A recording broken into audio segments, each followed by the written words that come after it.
Donc bonjour à toutes et à tous. Aujourd'hui, on va voir un sujet qui passionne, hein, qui est passionnant. C'est les mails et boîtes mail. Alors c'est très passionnant, non? On en a tous besoin. On a tous une utilité, hein, d'avoir une mail et une boîte mail. Donc qu'est-ce qu'on va voir dans les mails et boîtes mail d'aujourd'hui? On va voir beaucoup de choses et j'espère que ça vous sera utile pour apprendre justement aussi vous de même, hein, des choses là-dessus. Donc on va parler déjà des notions élémentaires, hein. C'est qu'est-ce qu'un mail, qu'est-ce qu'une boîte mail, ce que c'est les différentes adresses mail possibles, les gestionnaires d'adresses, puisqu'on a plusieurs, hein, des outils qui permettent d'avoir plusieurs adresses mail dans une même application, et ça c'est très utile. On va voir aussi l'utilisation de sa boîte mail, un peu la sécurité. Alors un peu parce que c'est pas ce qu'il y a de plus agréable, mais on est obligé de le voir un petit peu. Et puis quelques conseils, les questions-réponses. Alors, c'est surtout sur les adresses mail où on va passer un peu de temps. Pourquoi? Parce que j'espère que vous apprendrez des choses qui pourra certainement vous être utiles. Au départ, on va quand même vous poser les trois petites questions fatidiques, hein, du début de séance. Donc, la première question, c'est combien d'adresses mail possédez-vous? Et là, Julie va normalement envoyer voilà, le petit sondage. Donc, combien d'adresses mail avez-vous? Donc, une seule et c'est bien suffisant. Entre deux et trois, c'est déjà bien. Plus de trois, une pour chaque utilisation, ou je ne sais pas. Vous n'arrivez plus à les compter, donc vous ne savez plus combien vous en avez. Alors, la deuxième question, c'est consultez-vous vos mails par le navigateur? C'est-à-dire, est-ce que vous utilisez le webmail? Donc, oui, je ne veux pas m'encombrer, c'est-à-dire, je ne veux pas avoir d'application, hein, sur mon ordinateur, principalement sur l'ordinateur, puisque sur le téléphone, vous avez des applications intégrées dès le départ. Non, j'ai une boîte de réception. Donc là, on est sur des systèmes de gestionnaire de boîte mail, d'adresse mail, et vous ne savez pas ce que c'est. Donc vous pouvez répondre, je ne sais pas. Avez-vous une adresse chez un fournisseur Internet? Alors, ce que j'entends, hein, c'est chez Orange, SFR, Free ou Bouygues. Ce sont les fournisseurs principaux d'Internet. Non, mais chez Gmail ou iCloud. Non, mais j'ai une adresse indépendante. Ou oui, et vous pouvez avoir aussi une autre adresse ailleurs. Ou vous ne savez pas. Voilà, ce qui peut être aussi le cas. Euh, voilà, donc ça va être important pour moi de savoir, puisque ça va me permettre aussi d'avoir des informations diverses et variées sur l'utilisation et quelques petits conseils aussi, surtout sur les fournisseurs d'adresses mail, hein, sur les FAI, comme on appelle, les fournisseurs d'accès Internet, qui peuvent vous fournir des adresses mail. Faites attention lors du changement de fournisseur, et on va y revenir un peu plus tard. Donc une seule et c'est bien suffisant. Et non, c'est pas suffisant. Je suis déçu, je suis très déçu. Vous êtes 22% à avoir qu'une seule adresse mail. Il faut au moins en avoir deux. Et je vous expliquerai pourquoi. Entre deux et trois, c'est bien. Oui, c'est déjà pas mal. C'est en général suffisant pour avoir un peu plus de sécurité dans vos utilisations de mail. Plus de trois, c'est encore plus efficace puisque vous pouvez comme ça avoir tout un ensemble, une panoplie, hein, d'adresses. Alors bien sûr, à gérer, c'est peut-être moins évident, mais au niveau de la sécurité, c'est quand même ce qu'il y a de mieux. Consultez-vous vos mails par le navigateur. Donc oui, vous ne voulez pas vous encombrer. Effectivement, c'est une bonne solution. Le seul souci, c'est que vous ne pourrez vous connecter qu'à une seule adresse en général, hein, à part si vous apportez vos adresses sur le même fournisseur, mais sinon, ça va être vite limité. Non, vous avez une boîte de réception, 26%. Donc ça doit être en général Outlook, hein, la plupart utilisent ça. Ou Mail chez Mac. Voilà, sur Mac OS, c'est Mail, l'application Mail. Sur Windows, en général, on utilise soit Courrier, soit Outlook, qui sont en train d'être mises, hein, dans une même et seule application. Vous allez avoir Outlook, nouvelle version, la nouvelle version remaniée qui va être remplie d'intelligence artificielle pour vous aider à répondre à votre place, voilà, ou à trier vos mails. Sachez que ils vont aussi pouvoir lire tous vos mails, donc ils vont pouvoir, on ne sait pas exactement ce que ça va donner au niveau de vos données privées. Donc il y a des solutions, hein, alternatives qui pourront accéder, enfin qui pourront être beaucoup plus sécurisées là-dessus. Et avez-vous une adresse chez votre fournisseur d'Internet? Vous êtes 79% à répondre oui. Donc chez Orange, chez SFR, chez Bouygues, la plupart du temps, hein, chez Free, c'est pas obligatoire. Donc on va vous demander une autre adresse, mais chez Orange, en général, quand vous créer un compte, en tout cas quand vous prenez une box chez eux, ils vous créent une adresse immédiatement. On va voir les avantages et les inconvénients de ces adresses-là. Donc, je vais mettre fin au sondage. Voilà, vous êtes 25, donc 92% à avoir participé, hein, ce qui est déjà bien. Et donc, le partage, je ne sais pas si vous le voyez. Euh, hop, je vais peut-être le mettre en grand. Est-ce que tu peux me dire si on le voit, Julie, ou pas? Non, on le voit pas. On le voit pas? Bon, alors tant pis, vous le verrez pas. On le remettra dans le support, mais en tout cas, on va un peu faire le tour de tout ça. Donc, on va arrêter le partage et on va passer à la suite. Donc, qu'est-ce qu'une adresse mail? Donc, une adresse mail, hein, c'est une adresse unique. Ça prend la forme donc du nom, votre nom, hein, un nom qu'on donne. Alors, ça peut être n'importe quel nom. Le arrobase qui veut dire chez. Et le domaine, c'est le fournisseur, c'est celui qui vous héberge, en tout cas, toute votre adresse mail. Donc, c'est le nom, c'est la partie que vous personnalisez. Ça peut être Sylvain Callot, ça peut être Tuto, ça peut être Granny Geek, ça peut être Francette, ça peut être Louis. L'arrobase qui va être chez, qui signifie chez qui on l'héberge, et le nom de domaine, c'est votre hébergeur. Alors, par exemple, vous pouvez avoir Sylvain Callot chez orange.fr, ça peut être chez Free, ça peut être chez d'autres, chez Gmail. En tout cas, l'hébergeur, celui qui va garder vos mails en place, qui va les garder sur son cloud, ça va être le nom de domaine. Un email, un mail ou un courriel, voilà, parce qu'on peut l'appeler de différentes façons, c'est bien le courrier électronique écrit, envoyé ou consulté. Voilà, c'est bien, il faut bien faire la différence entre une adresse mail, une adresse et le mail, l'email et le courriel.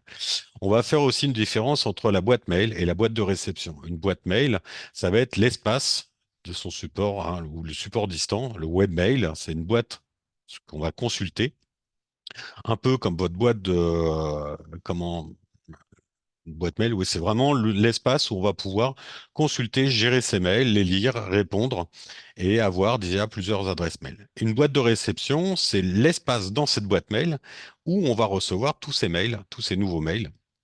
Et uniquement là-dessus où on va recevoir ces mails. C'est pas la boîte d'envoi, c'est pas les mails envoyés, c'est pas les spams, c'est pas les corbeilles. Tout ça, on va voir comment le faire.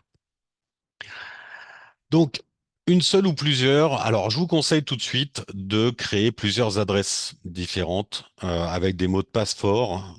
Dans la mesure du possible, si vous pouvez avoir des deux ou trois adresses, alors le mieux, ça serait au moins trois adresses.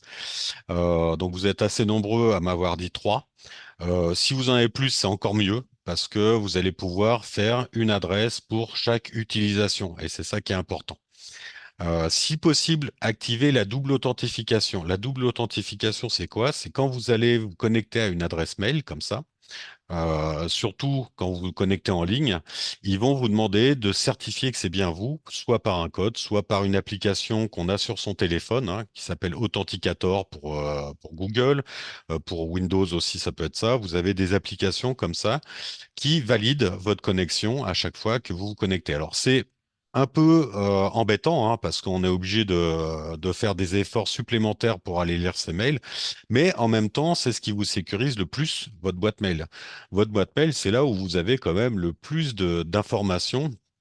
Vous avez en général les banques, même s'ils vous fournissent pas des informations très précises, justement à cause des boîtes qui avaient été piratées. Mais vous avez tous vos amis, vous avez votre famille, vous avez les échanges avec les administrations, vous avez tout ce qui est pub, vous avez les échanges commerciaux. Voilà, tout ça, il va falloir le différencier. Ce que je vous conseille, c'est vraiment d'avoir une adresse mail pour tous vos amis, une adresse mail pour les administrations, une adresse mail pour le commerce et une adresse mail à la rigueur pour le tout venant. Une adresse poubelle, comme on dit. Pourquoi avoir ça? Pour plusieurs raisons. Déjà, au niveau de la sécurité, si un de vos amis se fait pirater son compte et que vous recevez des mails de phishing, vous pourrez savoir que ça va infecter que cette adresse. Si vous aussi vous faites pirater votre compte parce que vous n'avez pas mis suffisamment de sécurité de votre côté, ça va vous permettre d'avertir en tout cas un cercle plus proche, d'éviter de changer votre mot de passe ou d'avertir aussi les administrations. Dernièrement, il y a eu des administrations qui ont été piratées, hein. Vous avez comment toute la partie France Travail, hein, avec ce Pôle Emploi, et vous aviez aussi les mutuelles, hein, deux mutuelles qui se sont fait pirater, plus de 33 millions de comptes, hein, qui ont été quand même piratés. Pour ceux qui ont une adresse unique, il va falloir qu'ils avertissent tout le monde, c'est-à-dire tout le carnet d'adresses, c'est-à-dire non seulement vos proches, les administrations, tout ce qui peut être Doctolib, hein, tout ce qui peut être aussi du commerce en ligne, tout cela, ils peuvent être potentiellement livrés à des opérations de phishing. Un phishing, c'est une escroquerie, hein, en ligne. C'est-à-dire qu'ils vous envoient un mail qui peut être qui vous demande d'une aide, qui vous demande de l'argent, qui vous demande de vous connecter à un compte, qui vous disent, voilà, suite à cette opération, suite à ce piratage de compte, il va falloir changer votre mot de passe et on va vous renvoyer vers un faux site sur lequel vous allez mettre votre mot de passe, votre ancien mot de passe qu'eux vont récupérer. Donc voilà, c'est pour ça qu'il faut avoir plusieurs adresses mail. Vous pouvez aussi permettre, puisque sur Gmail, par exemple, vous pouvez l'avoir, hein, c'est des adresses de récupération. C'est-à-dire quand vous faites pirater un compte, si un jour vous faites pirater un compte, vous avez une adresse pour pouvoir récupérer ce compte-là. C'est-à-dire que vous allez, lors de l'opération, dire, voilà, moi je veux récupérer mon compte. Ils vont vous envoyer un lien sur cette adresse de récupération qui vous permettra de récupérer ce premier compte. Donc c'est pour ça que c'est assez important d'avoir plusieurs adresses pour pouvoir utiliser une adresse pour récupérer l'autre et ainsi de suite. Comme ça, si vous en avez déjà deux ou trois, ça vous permettra d'avoir toujours une adresse de récupération un peu distincte. Ce que je vous conseille, c'est pas d'avoir tout chez Gmail par exemple, mais d'avoir une adresse chez Gmail sur Free, vous allez voir qu'il y a d'autres fournisseurs qui sont aussi efficaces et qui vont vous permettre justement de pouvoir récupérer ces comptes-là. Privilégiez quand même les adresses pour chaque utilisation, hein, comme je le disais, la correspondance personnelle. Et si vous avez une adresse piratée, vous pourrez toujours communiquer. Ce que je vous conseille aussi, c'est de sauvegarder assez régulièrement vos carnets de contacts, hein, sur un petit fichier ou en tout cas dans un drive, un cloud, une clé USB sur lesquelles vous pourrez les réimporter assez rapidement. Voilà, pourquoi? Parce que quand vous faites pirater un compte, si c'est Gmail ou si c'est Orange, vous ne pourrez plus accéder à votre compte, donc vous ne pourrez plus accéder à vos mails, vous ne pourrez plus accéder à vos contacts et vous ne pourrez plus accéder à votre agenda, ce qui peut être un gros problème. Il est arrivé dernièrement, hein, qu'on puisse plus accéder à Outlook par ordinateur, mais qu'on puisse toujours y accéder par téléphone. C'est normal, il y a beaucoup de mises à jour actuellement sur Outlook, hein, ils veulent faire une nouvelle version de Outlook, donc faut pas trop s'inquiéter là-dessus. On va avoir des solutions alternatives, en tout cas pour pouvoir vous connecter à vos comptes. Mais il y a beaucoup de soucis, en tout cas ces dernières semaines sur Outlook. Donc, on va voir comment arriver à gérer un peu ces problèmes-là. Alors, ça peut être une solution provisoire, hein. Ceux qui sont habitués à Outlook ont du mal, de toute façon, à utiliser un autre système, mais ça peut être une solution provisoire, en tout cas, le temps que toutes ces mises à jour se fassent, si vous voulez continuer à utiliser Outlook. Sur quel fournisseur? Alors, je vous parlais des FAI, hein. Certaines adresses sont créées quand vous achetez un service. Vous louez les services d'Orange, par exemple, pour prendre une box fibre, une box pour pouvoir avoir un accès Internet chez vous. Quand vous prenez un service comme ça, ils vont vous créer une adresse mail Orange qui va servir en fait d'accès à un compte, à votre espace client, pour pouvoir avoir vos factures, pour pouvoir avoir votre paiement, pour pouvoir gérer votre compte. Ce même compte, souvent, vous l'utilisez pour vos échanges mail avec les administrations, puisque vous n'avez pas besoin d'en créer. On vous dit, voilà, votre adresse mail est créée, donc vous allez pouvoir l'utiliser correctement. Attention tout de même, quand vous avez une adresse unique, surtout chez Orange, alors il n'y a que actuellement qui le font, je crois peut-être Bouygues, mais à voir, Bouygues et SFR, à voir quand même sur le temps, mais en tout cas Orange, c'est sûr qu'ils le font actuellement, c'est-à-dire quand vous changez de fournisseur d'accès à Internet, si vous voulez passer chez Free ou si vous voulez passer chez Bouygues, ils vont vous supprimer cette boîte mail au bout de 6 mois. Donc vous avez 6 mois pour récupérer tous vos contacts, pour avertir toutes les administrations, pour avertir toutes les personnes que vous avez dans cette boîte mail Orange, avec lesquelles vous vous adressez et vous échangez dans cette boîte mail Orange. Donc faites attention à ça. C'est-à-dire que la plupart du temps, c'est pas mauvais, hein, quand ils vous font ça, c'est pour vous faciliter la vie, pour accéder à un service, pour accéder à votre compte. Quand vous achetez un téléphone Android, par exemple, ou un téléphone Apple, il va falloir vous connecter à un compte iCloud. La première chose qu'on vous demande quand vous avez Apple, c'est de vous connecter de créer un compte iCloud. Quand vous achetez un téléphone Android, que ce soit Samsung, Xiaomi ou autre, on va vous demander un compte Gmail. Ces comptes-là, c'est fait pour sauvegarder toutes les données de votre téléphone pour pouvoir les récupérer facilement. C'est vraiment fait pour le transfert au départ de votre téléphone. C'est-à-dire que une fois que vous avez ce compte-là, toutes les données de votre téléphone, c'est-à-dire les applications, vos contacts, vos mails, la configuration de votre téléphone, elle va pouvoir être protégée, elle va pouvoir être sauvegardée. Et quand vous achetez un nouveau téléphone, ou si vous le perdez, vous le cassez, il suffit de vous connecter à ce compte-là et vous récupérez toutes vos données en une seule fois. C'est iCloud, hein, c'est Apple qui l'a fait la première fois avec les iPhones. Ça a été développé justement par Microsoft aussi, hein, qui vous demande pourquoi vous avez un compte Microsoft Online quand vous avez un nouveau ordinateur, un nouvel ordinateur. C'est pour ça, c'est pour pouvoir récupérer toutes vos données en une seule fois. Euh, N'utilisez pas ces mails-là, en tout cas évitez de les utiliser si vous voulez tout faire avec. C'est-à-dire que vous pouvez créer d'autres mails, hein, gratuitement. Utilisez ce mail-là uniquement pour la synchro, vous pouvez, et uniquement utiliser ces mails pour l'utilisation. Alors que iCloud, c'est un peu différent, mais dans vos échanges courants, je vous déconseille de l'utiliser. En tout cas, je préconise d'utiliser d'autres services pour pouvoir avoir une indépendance de chaque service, hein. On revient sur l'indépendance de chaque service. Utilisez ce mail-là pour vos sauvegardes, pour pouvoir récupérer vos appareils, mais évitez de les utiliser pour vos échanges avec les administrations, avec vos amis ou autres, si vous pouvez, tant que vous pouvez. Les principaux fournisseurs d'accès, alors les plus connus, hein, Gmail, Outlook.com, donc Outlook Live, hein, alors c'est tous ceux qui avaient des comptes Live, Hotmail, Outlook, iCloud, normal, hein, puisque quand vous avez un téléphone iPhone, un iPad ou un Mac, il va falloir créer un compte iCloud. Et Yahoo aussi. Alors Yahoo qui est un peu en perte de vitesse, mais ça reste aussi encore, hein, j'en vois encore beaucoup passer, plus tous les fournisseurs d'accès, donc Orange, Free, SFR, Bouygues. Tous ces services-là vous proposent un certain nombre de stockages de mails. C'est pas indéfini, hein. Vous n'allez pas pouvoir mettre un grand nombre de mails quand même. Alors sachez que c'est assez limité suivant les fournisseurs. Alors le stockage des mails, mais le stockage en général. Quand vous avez un compte Gmail, parmi ce stockage-là, quand vous avez un compte Gmail, vous pouvez stocker vos mails, vous pouvez stocker des pièces jointes dans le Drive, vous pouvez stocker des photos, mais vous avez un espace de stockage qui est de 15 gigas. 15 gigas, c'est déjà pas mal de mails, hein. Ça en représente pas mal. Outlook, c'est pareil, c'est 15 gigas de mails, mais attention, il y a quand même une nuance, c'est que dans ces 15 gigas de mails, il vous stocke simplement 5 gigas de pièces jointes. Et ce qui prend le plus de place, c'est les pièces jointes. Donc, avoir quand même à sauvegarder toutes ces pièces jointes ailleurs que sur votre compte iCloud, hein, sur votre compte Outlook. Donc, on est bien sur ces comptes-là. Alors, je vais essayer de vous les faire voir. Voilà, dans les boîtes de réception, ça, j'en ai mis plusieurs quand même. Euh, ok, ça doit être cela. Voilà.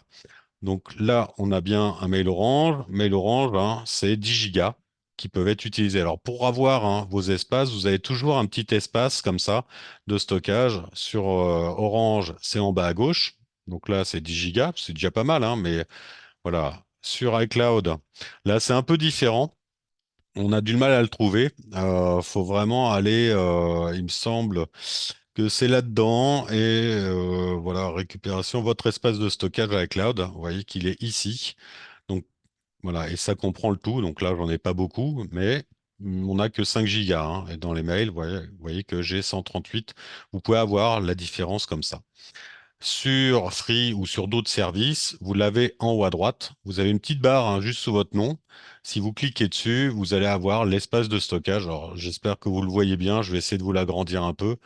Voilà, ici, vous voyez que j'utilise 0%, hein, de mon stockage, mais c'est un stockage de 1 giga. C'est pas énorme, mais ça suffit en général. Bon, je l'utilise très peu, hein. Après, voilà, moi j'ai des adresses poubelles ou des adresses que j'utilise uniquement pour certaines fonctions. Et sur Yahoo, alors je crois que c'est pareil. Sur Yahoo, c'est dans les paramètres. Il me semble, parce que j'ai pas réussi à le trouver facilement. Euh, Je n'arrive pas à le trouver d'ailleurs, mais c'est toujours pareil.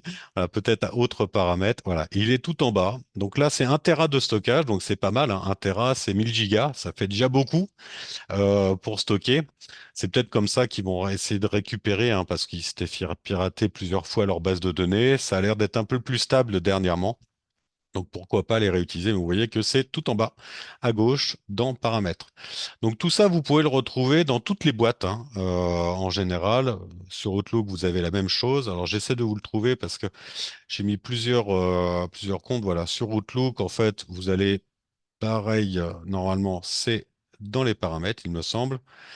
Euh, Général, stockage, voilà, vous avez ici, hein, vous allez dans paramètres général. Alors là, je suis sur Outlook en ligne, hein, mais c'est exactement la même chose. Et dans le stockage, vous voyez qu'on a le stockage utilisé et vous avez bien deux choses dans le stockage. Vous avez bien la partie OneDrive et la partie Outlook avec les pièces jointes. Donc faites attention à ça. L'autre fois, je suis intervenu chez une personne qui avait un stockage plein. Et en fait, c'était principalement toutes ces pièces jointes qui prenaient de la place. Et il n'avait pas vidé non plus. Ça va très vite à être pris, hein. Alors, soit vous pouvez accéder, si vous prenez 365, vous avez droit à 1 Tera, donc vous pouvez augmenter cet espace de stockage. Mais sinon, il est quand même vite limité, donc attention à ça. C'est une donnée assez importante, hein, au niveau de l'espace de stockage. iCloud, hein, je vous disais, Yahoo 1 Tera. Pour retrouver, donc je vous ai fait voir tout ça, mais c'est très important pour gérer quand même les mails. Ça va très vite, hein, surtout si vous les nettoyez pas couramment. On a des mails qui peuvent dater de 2014, 2015, voire 2012, hein, sur les premières adresses mail, voire avant. Je vous conseille quand même, je pense que les mails de plus de 6 mois, vous les lisez plus en général, hein. Donc, éliminez-les. Si vous avez des pièces jointes ou si vous avez des choses que vous voulez récupérer, vous pouvez les récupérer, vous pouvez les télécharger par PDF et vous pouvez récupérer les pièces jointes. Vous faites des dossiers sur des disques durs, mais en tout cas, évitez de faire ça. Vous avez des alternatives à ces gros services. Alors, les plus gros services, hein, on est sur Gmail, Orange, on est toujours sur les FAI. Il existe des très bonnes alternatives, un peu plus sécurisées si vous voulez une protection de vos données supplémentaires. Comme je vous disais, il y a une nouvelle version de Outlook. On est en train de mettre de l'intelligence artificielle de partout, Google comme les autres, hein, et pour pouvoir répondre à votre place. Voilà, vous pouvez demander à ce que réponde à un mail à votre place. Ça va être très utile, hein, sur certaines parties d'accessibilité, hein, pour les gens qui ne peuvent plus taper sur le clavier ou des gens qui ont des problèmes de vue ou autre. Ça va être très utile ce genre d'intelligence artificielle, mais pour la plupart, je suis pas sûr que ça soit utile. Ça va être surtout peut-être un peu intrusif dans sa vie privée. Donc vous avez des alternatives et je vais vous les présenter, hein. Alors vous avez ProtonMail. ProtonMail et Kmail, c'est des services qui sont basés en Suisse. Alors c'est Infomaniac pour ceux qui connaissent Infomaniac, hein. C'était un service qui existait il y a quelques années. GMX qui est basé en Allemagne et en France vous avez deux services qui s'appellent Mailo et email.fr. Tout cela, les serveurs sont en Europe. Donc, c'est pas vos mails ne parlent pas aux États-Unis ou hors Europe. Tout ça, c'est gardé normalement en Europe. Ils proposent parfois plus de stockage, hein. GMX, c'est 65 gigas, Kmail, c'est 20 gigas, donc c'est assez gros. Et parfois une suite aussi de drive. Vous avez une suite complète, hein, d'utilisation. Ils sont pas connus, c'est des services qui sont pourtant gratuits et ils incluent quand même certaines possibilités d'utilisation. Et là, je vais vous les faire voir directement. ProtonMail, donc c'est un service qui est basé en Suisse. Ils vous permettent d'avoir, alors c'est moins de données, mais beaucoup plus sécurisé. Tout est vraiment sécurisé là-dessus. Vous avez vraiment toute une suite possible. Alors, bien sûr, si vous voulez avoir toute la suite, ça va être payant, malheureusement. Mais on va déjà se connecter pour le coup, voilà, à cette petite adresse. Et vous allez voir que c'est assez simple, hein. On est sur une boîte mail classique. Il y a pas autre chose, hein. On est vraiment sur du mail assez classique. On a à peu près la même structure que Outlook ou que n'importe quel mail. L'avantage de cela, c'est qu'ils sont vraiment cryptés, sécurisés. Voilà. Pour le coup, on a vraiment la possibilité d'avoir une sécurisation en plus de ces données. De même que Kmail, qui est un service sécurisé pour vos mails. L'avantage de Kmail, c'est qu'en plus, il vous propose des suites Drive. Alors, pour le coup, on est beaucoup plus proche, bien sûr. Hop, je valide. Ah, je suis désolé, hein, je suis obligé de... Là, c'est le double authentification pour le coup. Voilà. Et je vais pouvoir avoir des outils complètement différents. Donc là, je suis dans mon interface collaboratif. Je peux avoir mon mail, je peux avoir mon calendrier, je peux avoir aussi le Kmeet, qui est exactement la même chose que Meet de Google, c'est-à-dire la possibilité de faire de la visioconférence en ligne. On a la possibilité d'envoyer aussi des fichiers de façon protégée. Pour ceux qui connaissent Swiss Transfer, c'est des envois de gros fichiers jusqu'à 50 gigas, donc c'est assez énorme. Et vous pouvez accéder aussi à un drive qui comprend 15 gigas de données. Et tout ça de façon gratuite. Donc, pourquoi pas l'utiliser? Tout est basé aussi en Suisse, donc sur des serveurs en Suisse, plus proches. Normalement, ils ont à peu près, alors ils bénéficient pas normalement des mêmes lois de sécurisation qu'en Europe, hein. Ils n'ont pas ce qu'on appelle les lois RGPD européennes, mais ils ont des lois quand même très strictes. On connaît quand même la discrétion suisse auprès des banques, donc on est à peu près quand même assez tranquille là-dessus. Et vous voyez que on est à peu près dans la même chose, hein. C'est-à-dire qu'on a la possibilité d'avoir un mail de la même façon. Voilà, c'est très facile à utiliser, nouveau message, on va être vraiment, et on a bien 20 gigas qu'on peut utiliser. Pourquoi pas utiliser ces mails-là comme un deuxième, un troisième mail? Vous pouvez vraiment les utiliser de la même façon. Vous pouvez créer plusieurs mails, hein. Rien n'empêche d'importer en plus vos mails, d'activer même un répondeur. C'est assez facile, hein. Il suffit de cliquer vraiment là-dessus et vous avez des paramètres directement ici. Vous pouvez l'avoir sur téléphone. Kmail, l'avantage, c'est que vous avez ce qu'on appelle l'authenticator de Kmail. C'est une sécurité supplémentaire sur votre téléphone. Quand quelqu'un va essayer de se connecter, vous allez recevoir une notification qu'il faudra valider sur votre téléphone. Donc ça, c'est quand même des services qui sont vraiment, pour le coup, assez haut de gamme et qui sont des vrais concurrents à Google, mais de façon beaucoup plus sécurisée, j'ai l'impression quand même, que Google. Enfin, Google est sécurisé, hein, mais ça peut être une vraie alternative pour éviter les IA qu'on va avoir. Une autre alternative que je voulais vous montrer, voilà, c'est celui-là. On a aussi donc GMX, qui est un fournisseur allemand, qui permet aussi d'avoir des mails, de créer une adresse mail, pareil, hein, de la même façon. Gratuit, vous avez 65 gigas d'espace libre. Vous pouvez envoyer des pièces jointes de 50 mégas, ce qui est assez énorme. Donc vous avez comme ça des fonctions supplémentaires. Ils sont disponibles sur tous les supports et c'est sécurisé. Voilà, vous avez des filtres anti-spam, un antivirus. Tout ça, c'est stocké en Allemagne. Donc là, on est vraiment dans un service européen. Et ensuite, vous avez Melo et email.fr qui sont des services français. Voilà, tout est stocké en France. Le désavantage de ces deux petits, des derniers, c'est principalement l'espace de stockage qui va être très limité dans la version gratuite. Vous pouvez les tester, mais vraiment l'espace de stockage, il est assez réduit. Alors c'est 1 giga pour Melo, donc c'est quand même, le même espace que Free. Donc pour ça, vous pouvez le prendre. Par contre, sur email.fr, c'est 150 mégas. C'est pas terrible en fait, hein. C'est vraiment très très peu. On est sur une centaine de mails, enfin un peu plus, mais voilà, ça va être assez réduit quand même. Pourquoi pas le tester, hein? Si vous êtes content, vous pouvez toujours prendre le service. Je crois que c'est 3 euros par mois, mais il y a des alternatives suffisantes pour éviter d'avoir un mail de ce type-là. Comme on parle des différentes boîtes mail, on peut parler aussi des différents mails, enfin de possibilité d'avoir aussi des mails jetables ou des alias.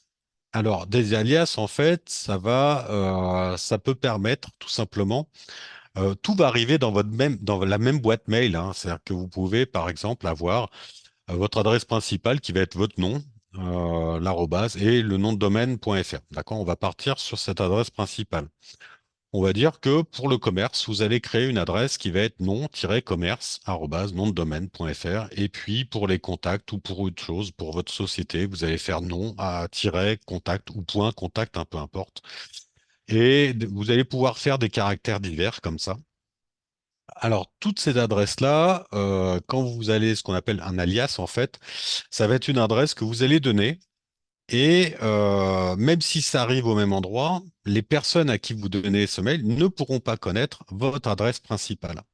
Donc votre adresse principale sera protégée de toute façon au niveau du piratage puisqu'ils ne pourront pas la connaître. Donc s'il y a une fuite de données, en tout cas sur ces services-là, votre adresse principale de toute façon sera protégée. Vous pourrez supprimer l'alias, vous pourrez en créer un autre, mais même si les mails arrivent vous recevrez tout hein, dans votre boîte principale, mais les services ne connaîtront que cet alias-là. Donc ça vous protège en partie de ces services. Vous avez aussi la possibilité, alors il y a relais.firefox, pour ceux qui connaissent Firefox, hein, c'est la fondation Mozilla qui font Firefox, Thunderbird, qui sont une communauté hein, de développeurs, donc c'est de l'open source, qui vous permettent d'avoir un programme qui s'appelle relais.firefox.com. Là, je l'ai ouvert, qui va être ici. Voilà. Et ça vous permet de créer jusqu'à 5 alias. Vous allez tout recevoir, bien sûr. Alors, si je crée un nouvel alias, voilà, je peux ici, vous voyez que mon alias que je peux utiliser, ça va être celui-là. Donc, j'ai juste à le copier, à le coller pour pouvoir m'affilier à un service. Et tous ces mails vont être transférés sur mon adresse principale. Voilà, alors je peux choisir de bloquer soit aucun mail, c'est-à-dire que tous les mails qui vont arriver sur cette adresse-là vont m'être envoyés à tuto.granegeek@gmail.com. Je peux décider que pour cet alias, tous les mails promotionnels, je veux les bloquer. Alors, bien sûr, on est dans l'abonnement premium, mais je peux le bloquer ou je peux bloquer tous les mails. C'est-à-dire que seulement quand j'irai sur cet espace-là, je pourrai les lire, mais dans en aucun cas, ils vont arriver sur ma boîte principale. Ça peut être une bonne option quand vous voulez vous abonner à un service, quand vous n'êtes pas sûr du service ou quand vous voulez donner un mail un peu bizarre. Il suffit de récupérer cet alias-là que vous vous donnerez aux services commerciaux, que vous donnerez quand on vous demande votre mail et que vous n'êtes pas sûr que votre mail soit pas partagé avec d'autres services, hein. Quand vous vous connectez à un site web, en général, vous avez des partenaires. Ça peut être une centaine, ça peut être 400, ça peut être 600, hein, et ces 600 partenaires peuvent avoir accès à votre boîte mail. Vous l'acceptez hein, quand vous vous connectez aux cookies ou quand vous vous connectez aux conditions générales d'un service, vous acceptez que votre mail puisse être partagé. En mettant un alias comme ça vous permet de sauvegarder en tout cas votre adresse principale. Vous avez aussi DuckDuckGo qui le fait avec DuckDuckGo Privacy Essentiel. Alors ça, c'est une petite extension, hein. Alors je vais l'activer maintenant. Je l'avais désactivé parce que ça remplace toute la recherche aussi de Google. Donc là, je vais l'activer et on va pouvoir avoir pareil, hein, ce mail-là. Donc là, je vais pouvoir y aller, je pense. Euh, ok, alors c'est en haut. Voilà. Ici, il me semble. DuckDuckGo adresse ça. Alors, que je recherche parce qu'on avait le service, bien sûr. C'est toujours quand on le recherche que ça marche plus. Alors ça, c'est Firefox Relay, pardon. Je vais revenir en arrière. Je vais essayer de vous le retrouver. Voilà. Je vais commencer à utiliser mon adresse. Donc là, j'ai créé un alias qui est tutogg@duck.com et ça me permet cette adresse-là, si je la donne, bien sûr, tous les mails vont arriver sur Tuto Grand Geek, mais au moins mon adresse principale sera protégée. C'est vraiment le principe de l'alias. D'accord? Donc, je vais aller, hop, blablabla. Et là, je vais pouvoir générer hein, donc une adresse privée. Aussi, je peux copier comme ça plusieurs alias que je vais pouvoir donner comme je veux. Et je vais pouvoir gérer ça un peu de cette façon-là. Ça peut être pratique.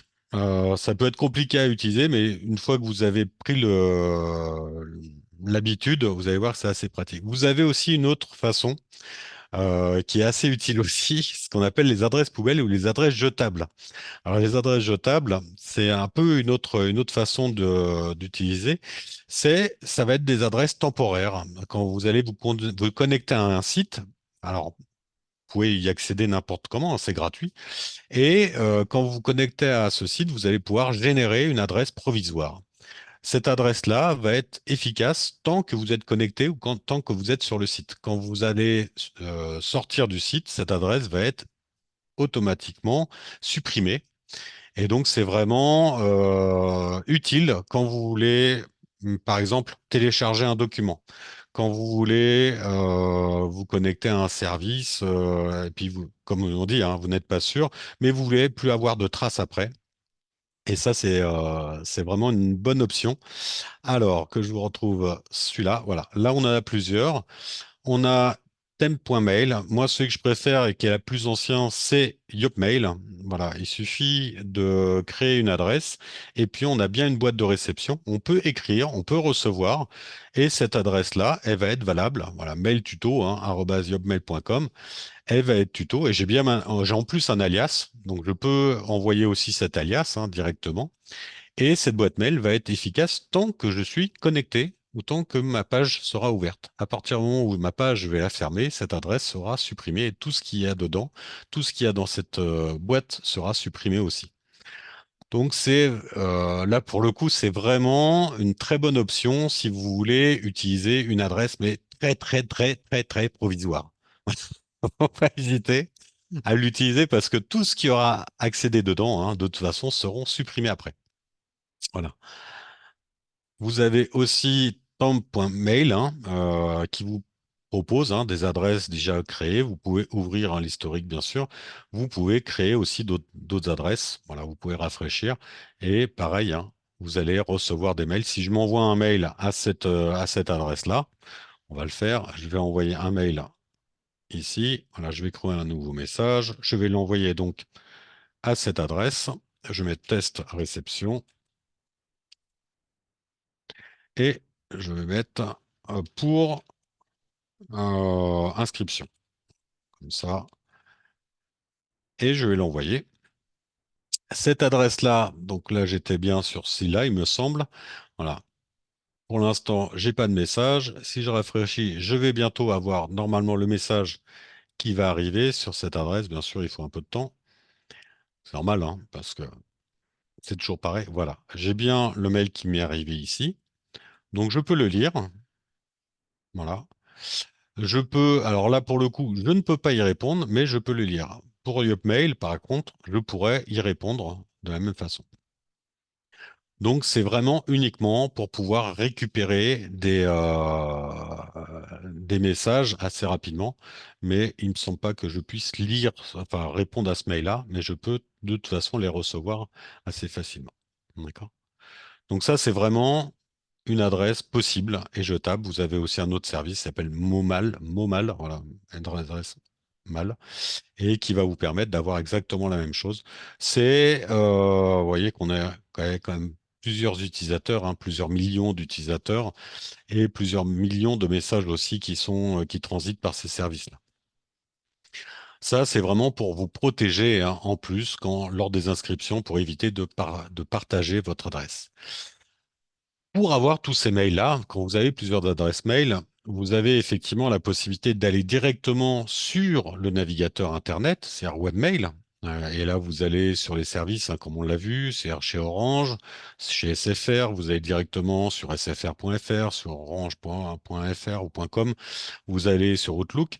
Vous avez aussi la possibilité, tout simplement, de télécharger des applications et de pouvoir avoir plusieurs adresses mail dans une même application. Ça vous évite d'avoir à vous reconnecter à chaque fois. Ça vous évite aussi de d'avoir à vous connecter à plusieurs pages, hein, parce que plus vous avez de pages ouvertes, plus vous allez prendre de la mémoire sur votre ordinateur. Ça vous permet aussi de récupérer ou d'archiver facilement vos messages, si vous voulez les archiver et les récupérer facilement. Je vous ai gardé trois programmes à installer, qui sont les trois principaux. Alors bien sûr, vous avez des programmes qui sont déjà vous en avez deux, hein, qui sont Gmail ou Mail, qui sont déjà intégrés quand vous achetez un téléphone Android. En général, vous avez Gmail d'intégré ou Mail chez Samsung. Enfin, vous avez toujours une application qui est présente. Et chez Apple, vous avez Mail. Donc ça, vous pouvez pas y échapper. Ça fait partie des intégrations. Sur Windows, vous aviez Courrier, mais Courrier, c'est en train de disparaître au profit de Outlook. Je vous l'ai quand même mis parce que vous pouvez aussi l'installer sur les téléphones iOS, vous pouvez l'installer sur Apple, sur Android et sur en fait tout support. Peut-être pas sur Linux, mais vous pouvez l'installer en tout cas sur le reste. Mais sur Linux, vous pouvez le consulter en ligne. Vous avez Thunderbird, alors c'est mon petit préféré, hein, je suis désolé, j'en parle beaucoup, mais c'est de la fondation Mozilla.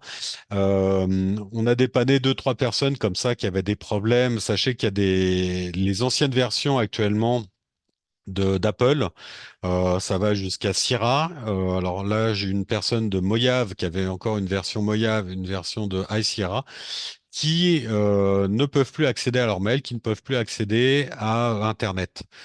Ils sont en train en fait d'arrêter toutes ces versions-là parce qu'il y a des problèmes de sécurité. Ils sont aperçus qu'il y avait le même écran bleu hein, qui apparaissait chez Windows. Il apparaît maintenant sur ces anciennes versions de Safari. Voilà, ils sont plus à jour. Donc, ils sont en train de supprimer tous les systèmes qui peuvent se connecter à Internet. Sur certains programmes, sur High Sierra encore, on a pu mettre Thunderbird pour pouvoir justement accéder aux mails. On a pu mettre Mozilla Firefox pour pouvoir accéder à Internet en échange des programmes de base d'Apple.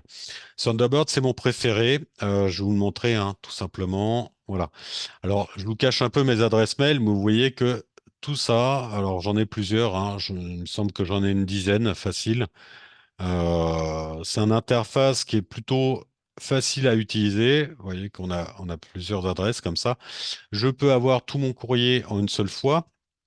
Je peux accéder sinon je peux créer des dossiers de la même façon et je peux avoir comme ça tous mes adresses. Alors vous voyez que j'en ai peut-être une quinzaine même.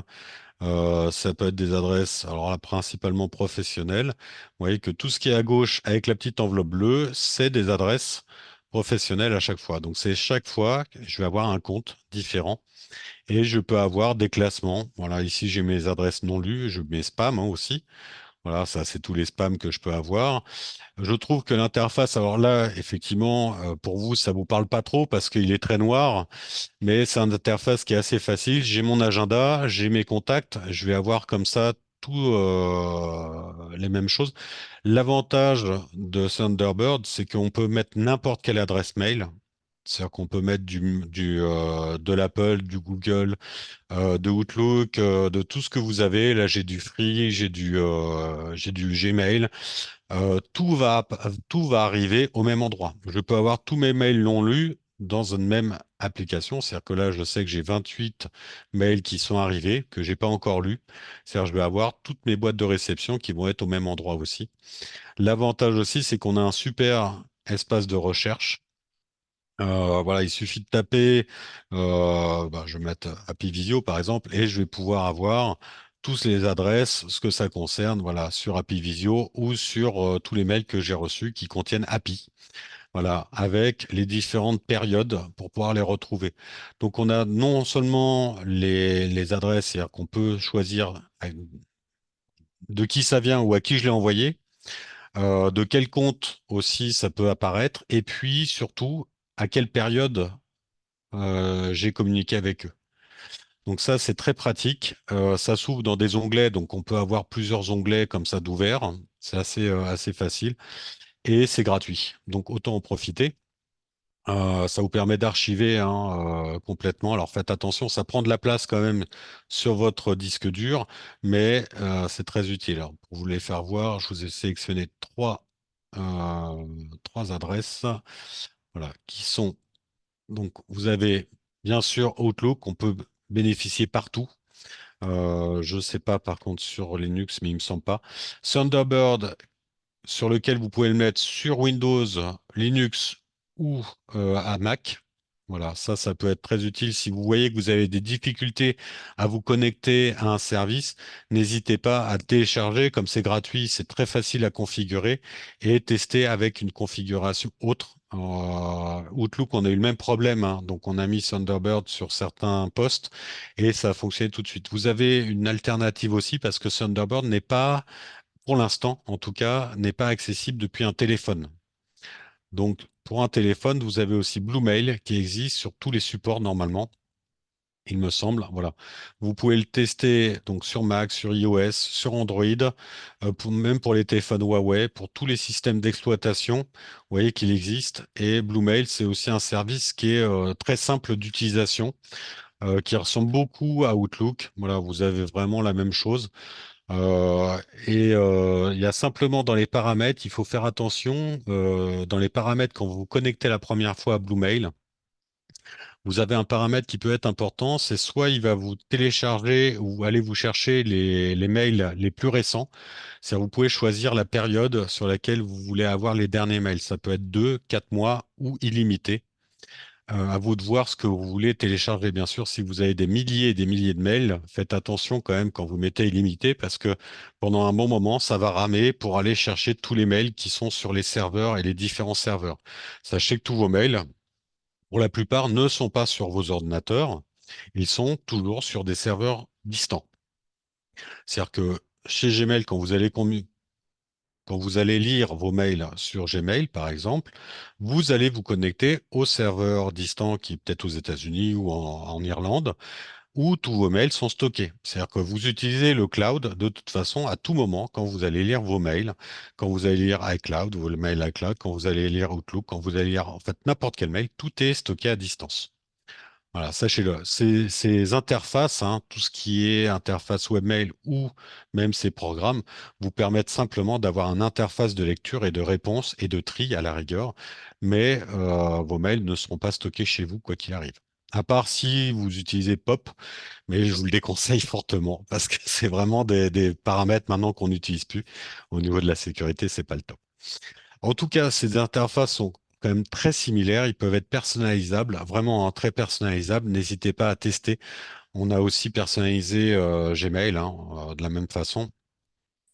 Faites attention aussi, en cas de changement de vos mots de passe sur une adresse mail, hein, si vous changez votre mot de passe par exemple directement chez Orange, pensez à bien le changer aussi. Alors ils vont vous le demander parce que vous aurez un beau message d'erreur qui dit on n'a pas pu se connecter à la boîte mail. Réessayer et là il va falloir bien sûr remettre votre nouveau mot de passe pour pouvoir vous reconnecter au service.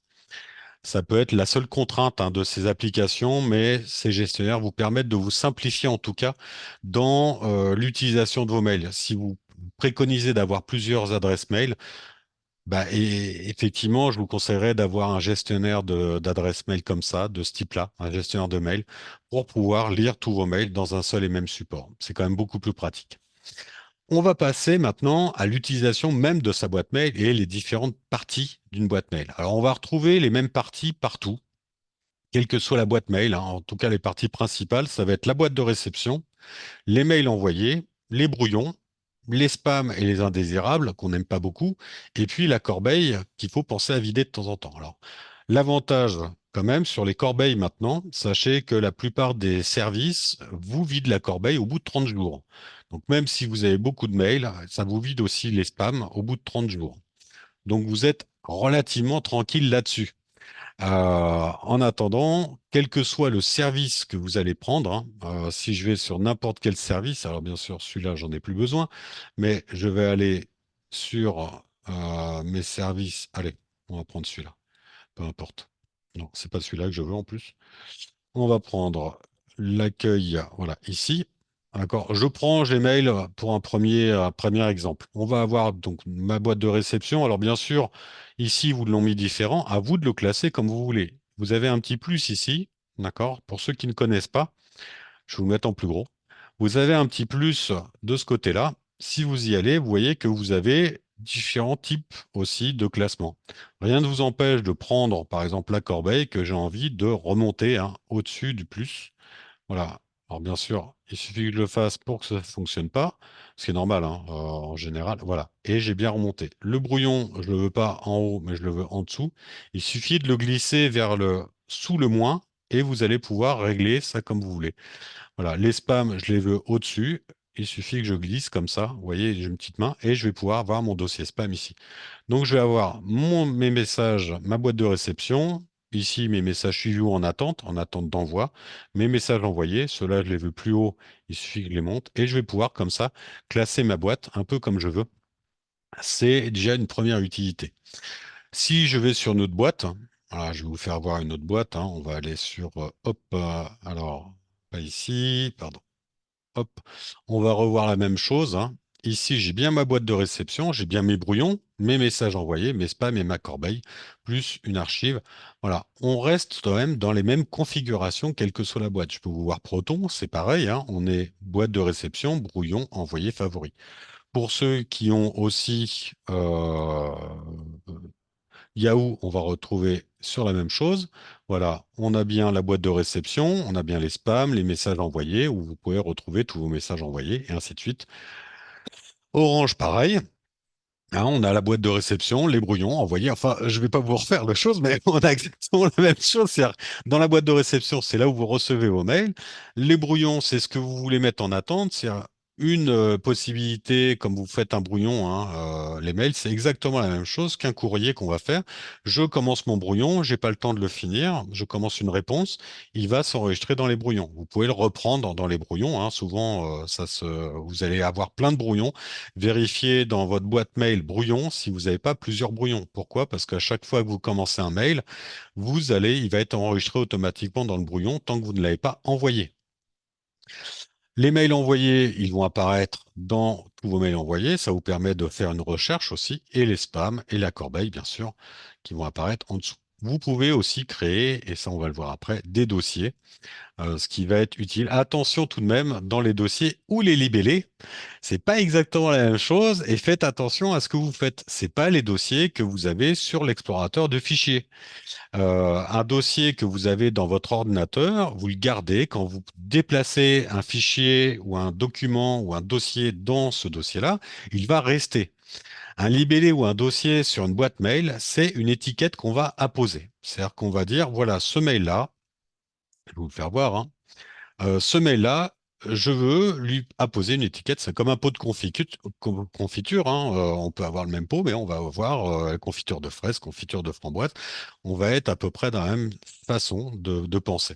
C'est-à-dire qu'on va apposer simplement une petite étiquette à cette boîte mail. Voilà, là, je vais créer, hein. On a bien un libellé banque. Si je bouge, mettons, voilà, Facebook ici dans mon libellé banque, d'accord? Il suffit, je déplace la conversation ou je choisis Facebook et ici, je mets le libellé banque. D'accord? Je vais lui rajouter le libellé banque et je vais appliquer. D'accord? Donc, si je mets banque, j'ai bien mon mail Facebook qui va apparaître ici. Là, il n'y a pas de problème. D'accord? Par contre, si je supprime ce mail-là, je me remets dans ma boîte de réception. D'accord? Donc, j'ai bien mon libellé ici, hein, il apparaît bien. On le voit bien. Par contre, je décide de supprimer ce mail. Il est bien, je suis bien dans ma boîte de réception, il n'y a aucun souci, hein. Vous voyez, je fais pas de tour de magie ou quoi que ce soit. Je vais supprimer ce mail. On a bien placé dans la boîte de corbeille. Si je vais sur banque, j'ai plus aucun mail.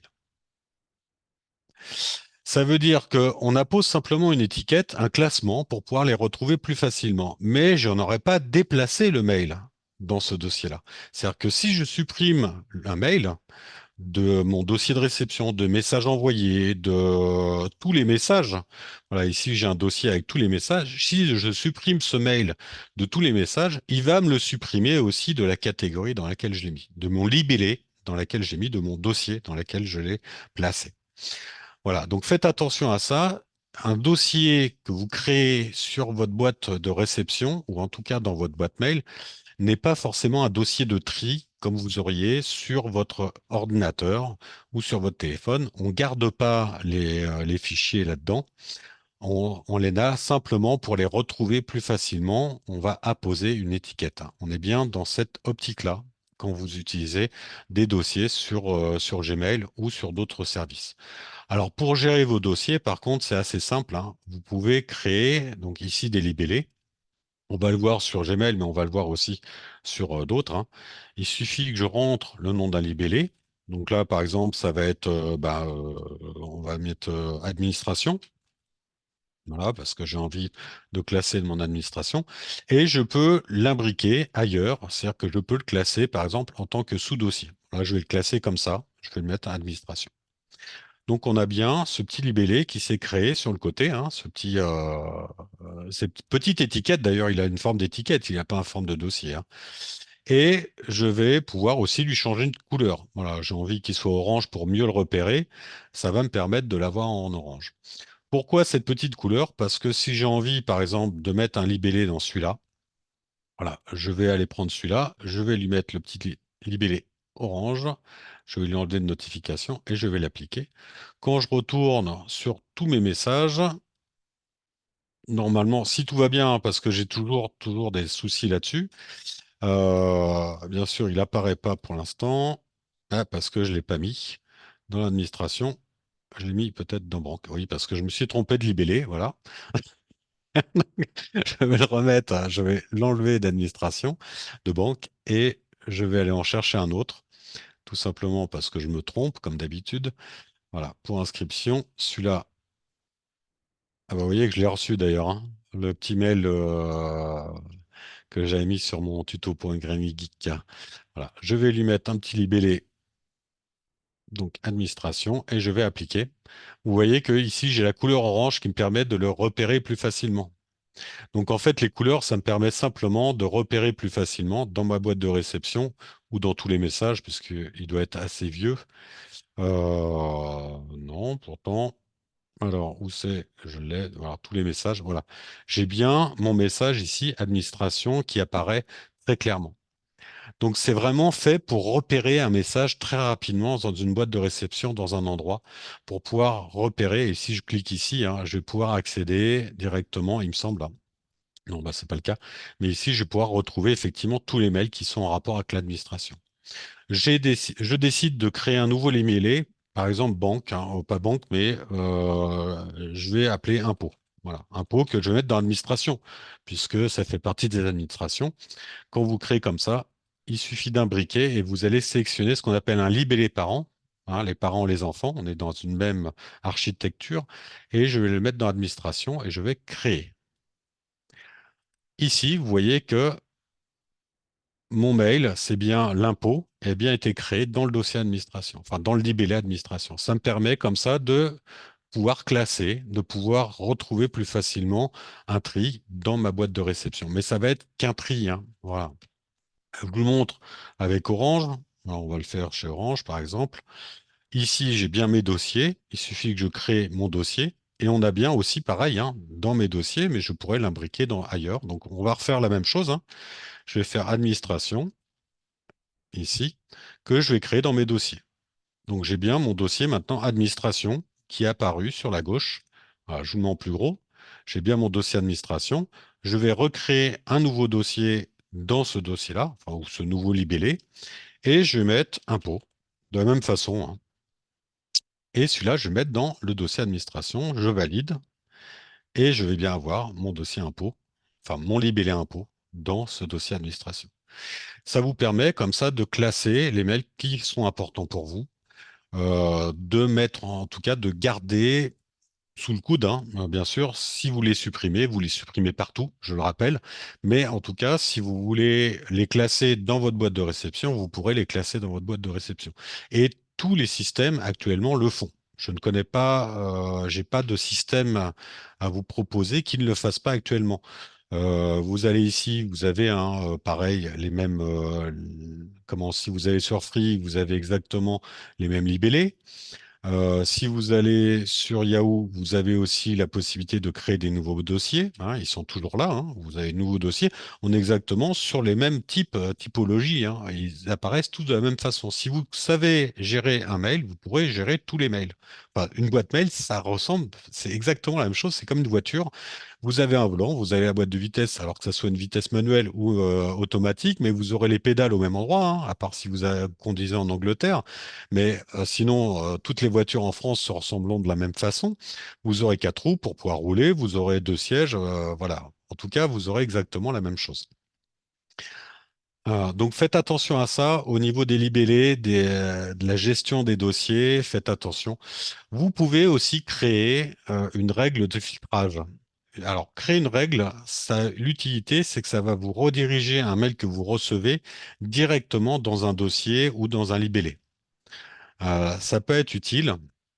Alors, suivant les systèmes, d'accord, vous pouvez tous sur tous les systèmes, vous pouvez créer une règle de filtrage. Vous pouvez, ça apparaît pas forcément au même endroit. Alors, je vais vous faire voir sur Orange ou sur Yahoo, enfin peu importe, on va en prendre une autre pour éviter que ça soit les mêmes partout. Ici, d'accord, vous allez aller, il me semble, dans Préférences, alors je crois, hein, ok, c'est là-dessus, mais je suis pas sûr. Voilà, et vous avez toujours un dossier filtre ici, alors la possibilité de filtrer. Ça veut dire quoi? Je vais créer une règle de filtrage, je vais créer un filtre. Donc, je vais définir un filtre. Le nom du filtre, ça va être par exemple Granny Geek. D'accord? Mettez une option quand même qui vous parle. Si l'une des conditions, alors il va falloir choisir des conditions, d'accord? Par exemple, que l'objet ou la personne, voilà, si tous mes mails viennent voilà, de Granny Geek SAS ou de Petit Bol d'Air, hein, ou autre, par exemple Petit Bol d'Air, d'accord? Ou qu'il contient tout simplement Petit Bol d'Air, qui est notre newsletter. Voilà, dans l'objet du mail, hein, on a le petit bol d'air qui contient le petit bol d'air. D'accord? Et vous pouvez créer comme ça plusieurs règles. Je veux le conserver dans un dossier, dans la boîte de réception. Je veux le détruire. Je veux le transférer vers un autre dossier.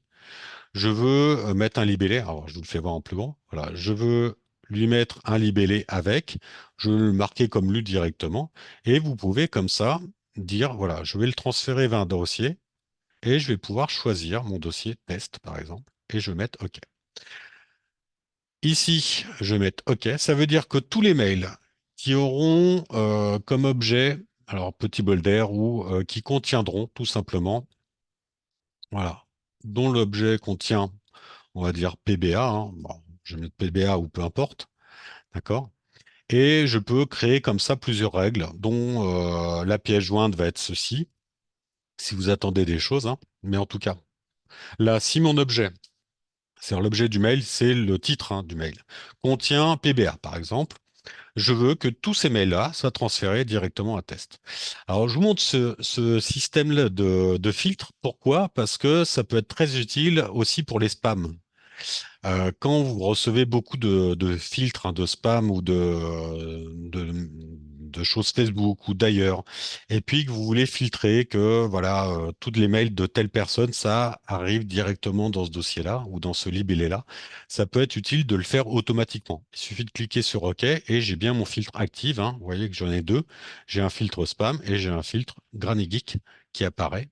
Bien sûr, je peux le modifier, je peux le supprimer. Si je vais chez Orange, c'est exactement la même chose, hein.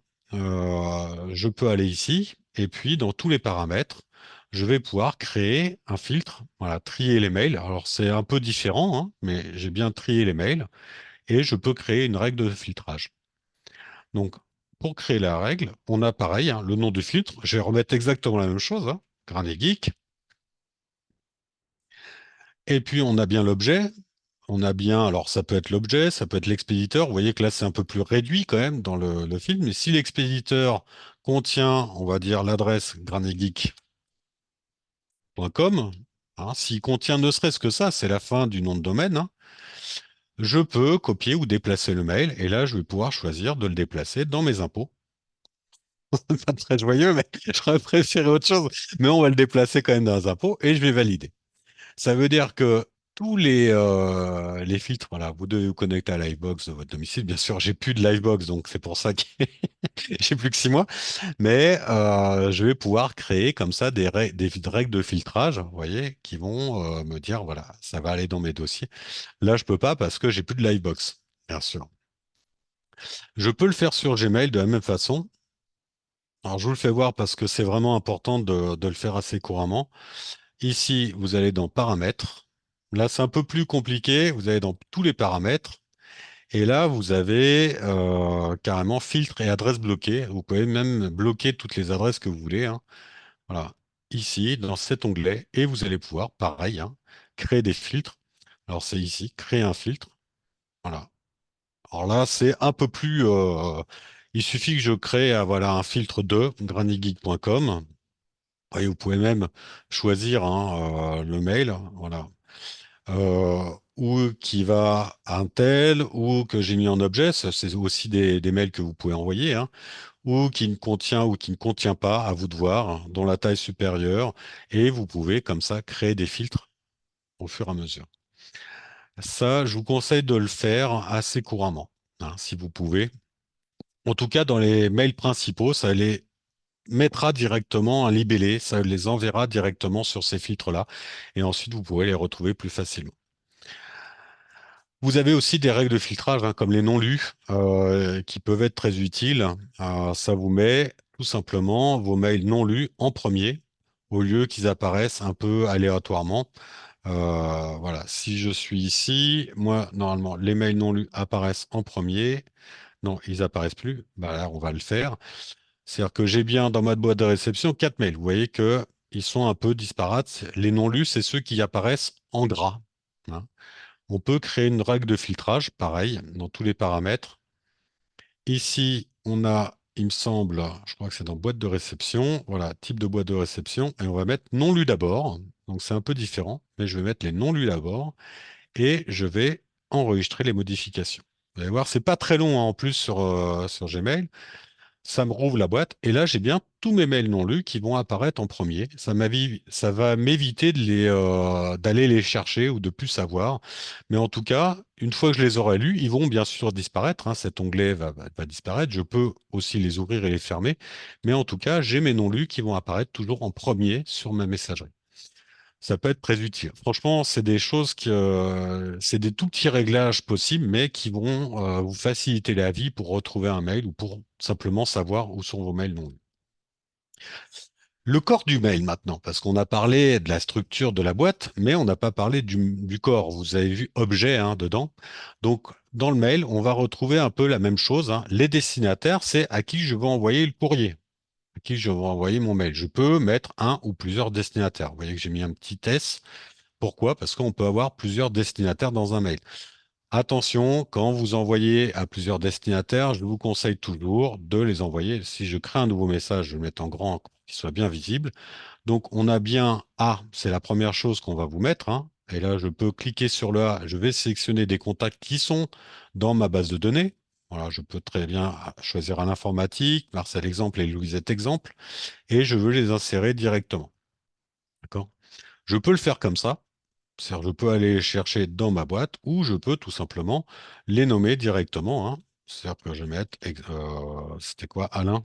Voilà, à l'informatique, ils vont me proposer de toute façon les noms qui sont soit, alors sur Gmail en général, soit ceux qui sont dans les contacts, soit ceux auxquels j'ai reçu un mail. Attention, quand vous cliquez sur les deux ou trois premières lettres, il va vous proposer tout un choix, mais ça peut être soit des contacts, et là, il ne me propose pas de l'enregistrer, soit ça peut être un mail que j'ai reçu à qui je veux répondre. Quand vous envoyez à plusieurs, essayez de mettre toujours en CCI. Alors la différence entre CC, copie carbone, et copie carbone individuelle ou invisible, ça veut dire tout simplement que quand j'envoie en copie carbone, je vais l'envoyer à tout le monde et tout le monde va voir l'adresse de tout le monde. Voilà, j'envoie à 20 personnes, chacun va voir les 19 autres adresses à qui j'ai envoyé, plus mon adresse. Si je le mets en CCI, ça veut dire tout simplement que les personnes vont recevoir un mail en pensant que je l'ai envoyé qu'à eux. C'est-à-dire ils n'auront que le mail d'envoi et leur mail. Enfin, ils vont avoir que le mail de la personne qui les a envoyés. Ils verront pas les autres mails. C'est important de le faire. Pourquoi? Parce que si vous l'envoyez comme ça à plusieurs mails et que vous faites pirater votre boîte, ou que quelqu'un se fait pirater sa boîte, ça évitera qu'il l'envoie aussi à toutes les personnes que vous avez.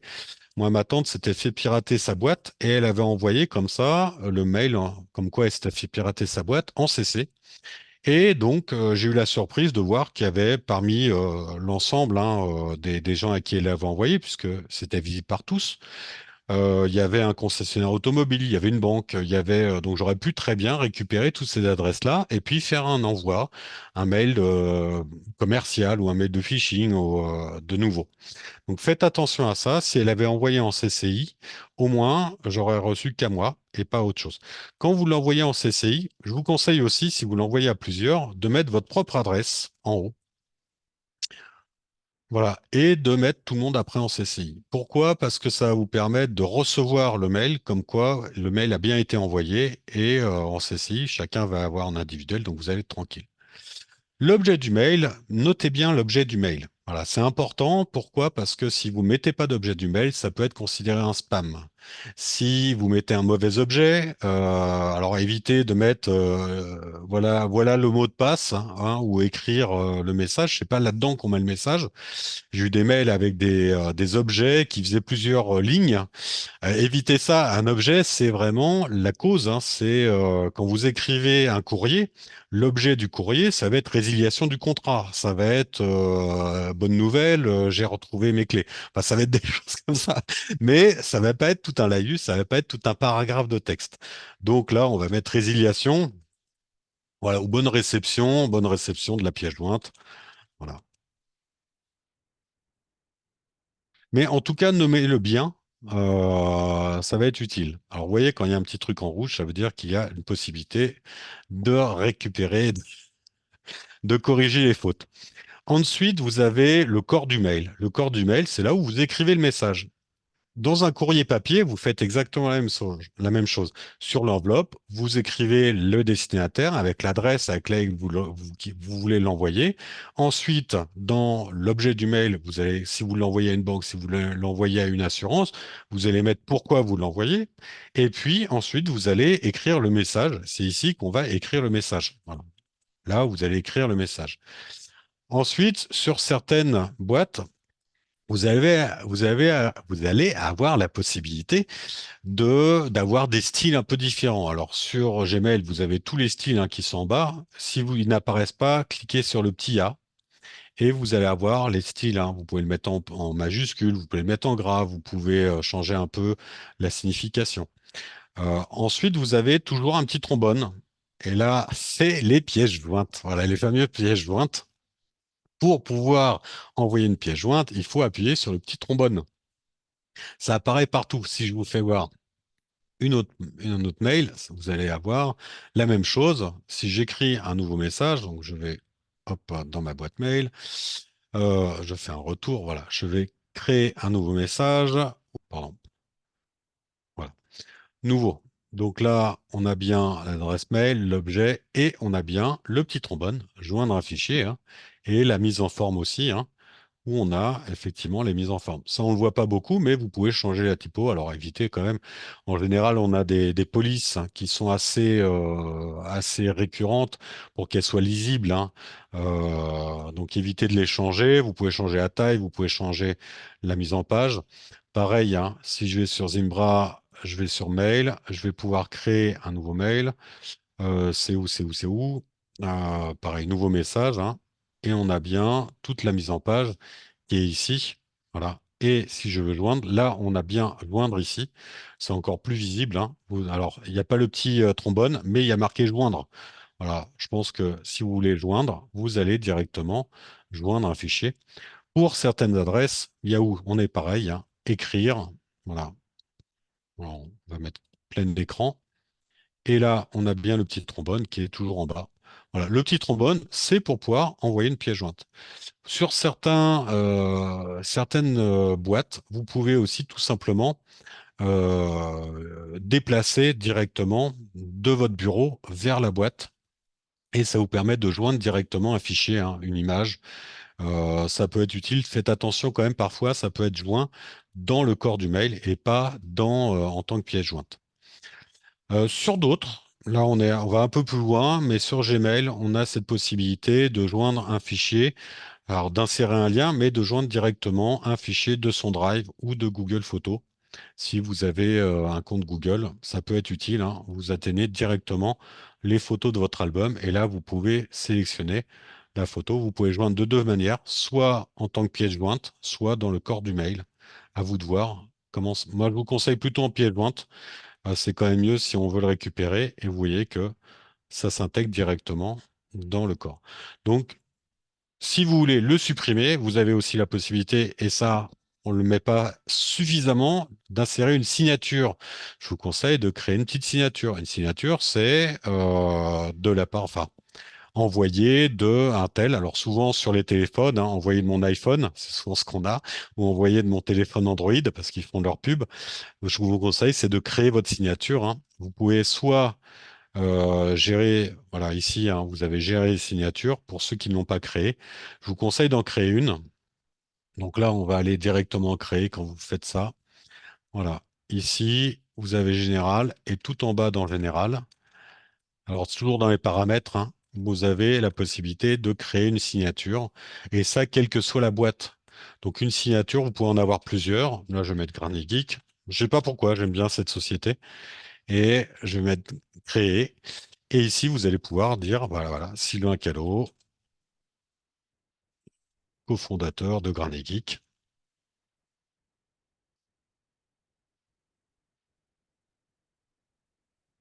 Ça veut dire quoi? Alors, vous pouvez mettre un style, hein, vous pouvez mettre un petit logo, vous pouvez mettre comme ça ce que vous voulez. Et je vais créer, donc, voilà, hop, j'annule. Et ici, comme ça, ma boîte mail est créée et je vais pouvoir le mettre dans tous mes nouveaux mails. Voilà, je vais insérer ma signature ou quand je réponds, je peux insérer ma signature automatiquement. Si j'en ai plusieurs, je peux dire, voilà, je mets aucune signature. Par contre, c'est moi qui déciderai de la signature que je veux insérer quand je le veux. Bien sûr, il faut enregistrer les modifications. Si je crée un nouveau message, j'ai bien ma signature qui est intégrée dès le départ dans mon mail. Donc, ça peut permettre d'avoir simplement le nom, le prénom, le numéro de téléphone, comment me joindre, mais en tout cas d'avoir des informations. Je peux avoir une adresse professionnelle, je peux avoir une adresse associative, je peux avoir une adresse personnelle. Rien n'empêche d'avoir plusieurs, pardon, adresses, je me suis trompé, plusieurs signatures pour vous joindre justement ce que je veux. Et là, je pourrais choisir la signature, hein. Je peux décider, maintenant, pour celui-là, je veux aucune signature ou je veux ma signature Granny Geek. À chaque fois, ça me la met ou ça me l'enlève. C'est vraiment une chose qu'on ne fait pas assez, mais il faut vraiment le faire. C'est vraiment assez important de pouvoir mettre une petite signature comme ça. On a aussi donc la suppression. Alors la suppression, comme je l'ai dit, il y a la suppression des mails, c'est assez tranquille puisque une fois que vous l'avez mis dans la corbeille, au bout de 30 jours, de toute façon, ça va être effacé. On va passer à la chose qui fâche. On va passer au nettoyage, voilà, parce que souvent je vois des boîtes mail qui sont blindées. Oui, on a plusieurs gigas de mails, hein, souvent dans ces boîtes. Alors, le nettoyage, on va y passer de deux façons. Vous avez soit une petite application qui s'appelle CleanFox. Et là, je vais vous la faire voir sur téléphone. Pourquoi sur téléphone? Parce qu'elle est très pratique sur téléphone, beaucoup plus pratique sur téléphone d'ailleurs que sur ordinateur. CleanFox, donc c'est un petit renard, hein. Si je l'ouvre, alors elle est téléchargeable, elle est gratuite. Alors il faut l'affilier à votre boîte mail, mais une fois qu'elle est affiliée, vous pouvez choisir, voilà, par rapport aux listes. Voilà, je peux le mettre en liste, hein. Ici, il va simplement vérifier dans votre boîte ce qui apparaît comme mail promotionnel. Voilà. Donc là, j'ai trois mails promotionnels. Je vais avoir Facebook, je vais avoir la compte Google et puis le TripAdvisor sur lequel j'ai des spams. Voilà, on a bien des tris en newsletter ou en spam, hein, directement. On a plusieurs parties qui apparaissent, en tout cas sur le téléphone. Ici, on a la possibilité de les avoir en carte, hein. C'est 11 mails reçus, le taux d'ouverture que j'ai fait, et puis on a trois choix en bas. On a le choix de les supprimer définitivement. On a le choix de les mettre à la poubelle. C'est-à-dire supprimer définitivement, ça veut dire que on les met tout simplement, on va les supprimer, on va se désabonner, on va les mettre en spam. Ça veut dire que les prochains mails que j'aurai, ils vont être directement supprimés et envoyés en spam. Je peux choisir de les supprimer uniquement cette fois-ci. C'est-à-dire, c'est les 11 mails que j'ai reçus, je décide de les supprimer simplement cette fois-ci, mais je vais pouvoir continuer à recevoir les autres. Ou je peux décider de les garder, tout simplement. Alors Facebook, moi, j'en ai marre. Je vais décider de les supprimer définitivement. Et pour ça, vous allez voir, c'est assez simple. Je prends cette petite carte et je vais pouvoir la passer à droite. Vous voyez qu'il met supprimer et ne plus recevoir. Si je le passe, pardon, à gauche, si je le passe à droite, je vais conserver mes mails. Et si je le passe au centre, ou voilà, si je le passe vers le haut, je vais supprimer mais continuer à recevoir.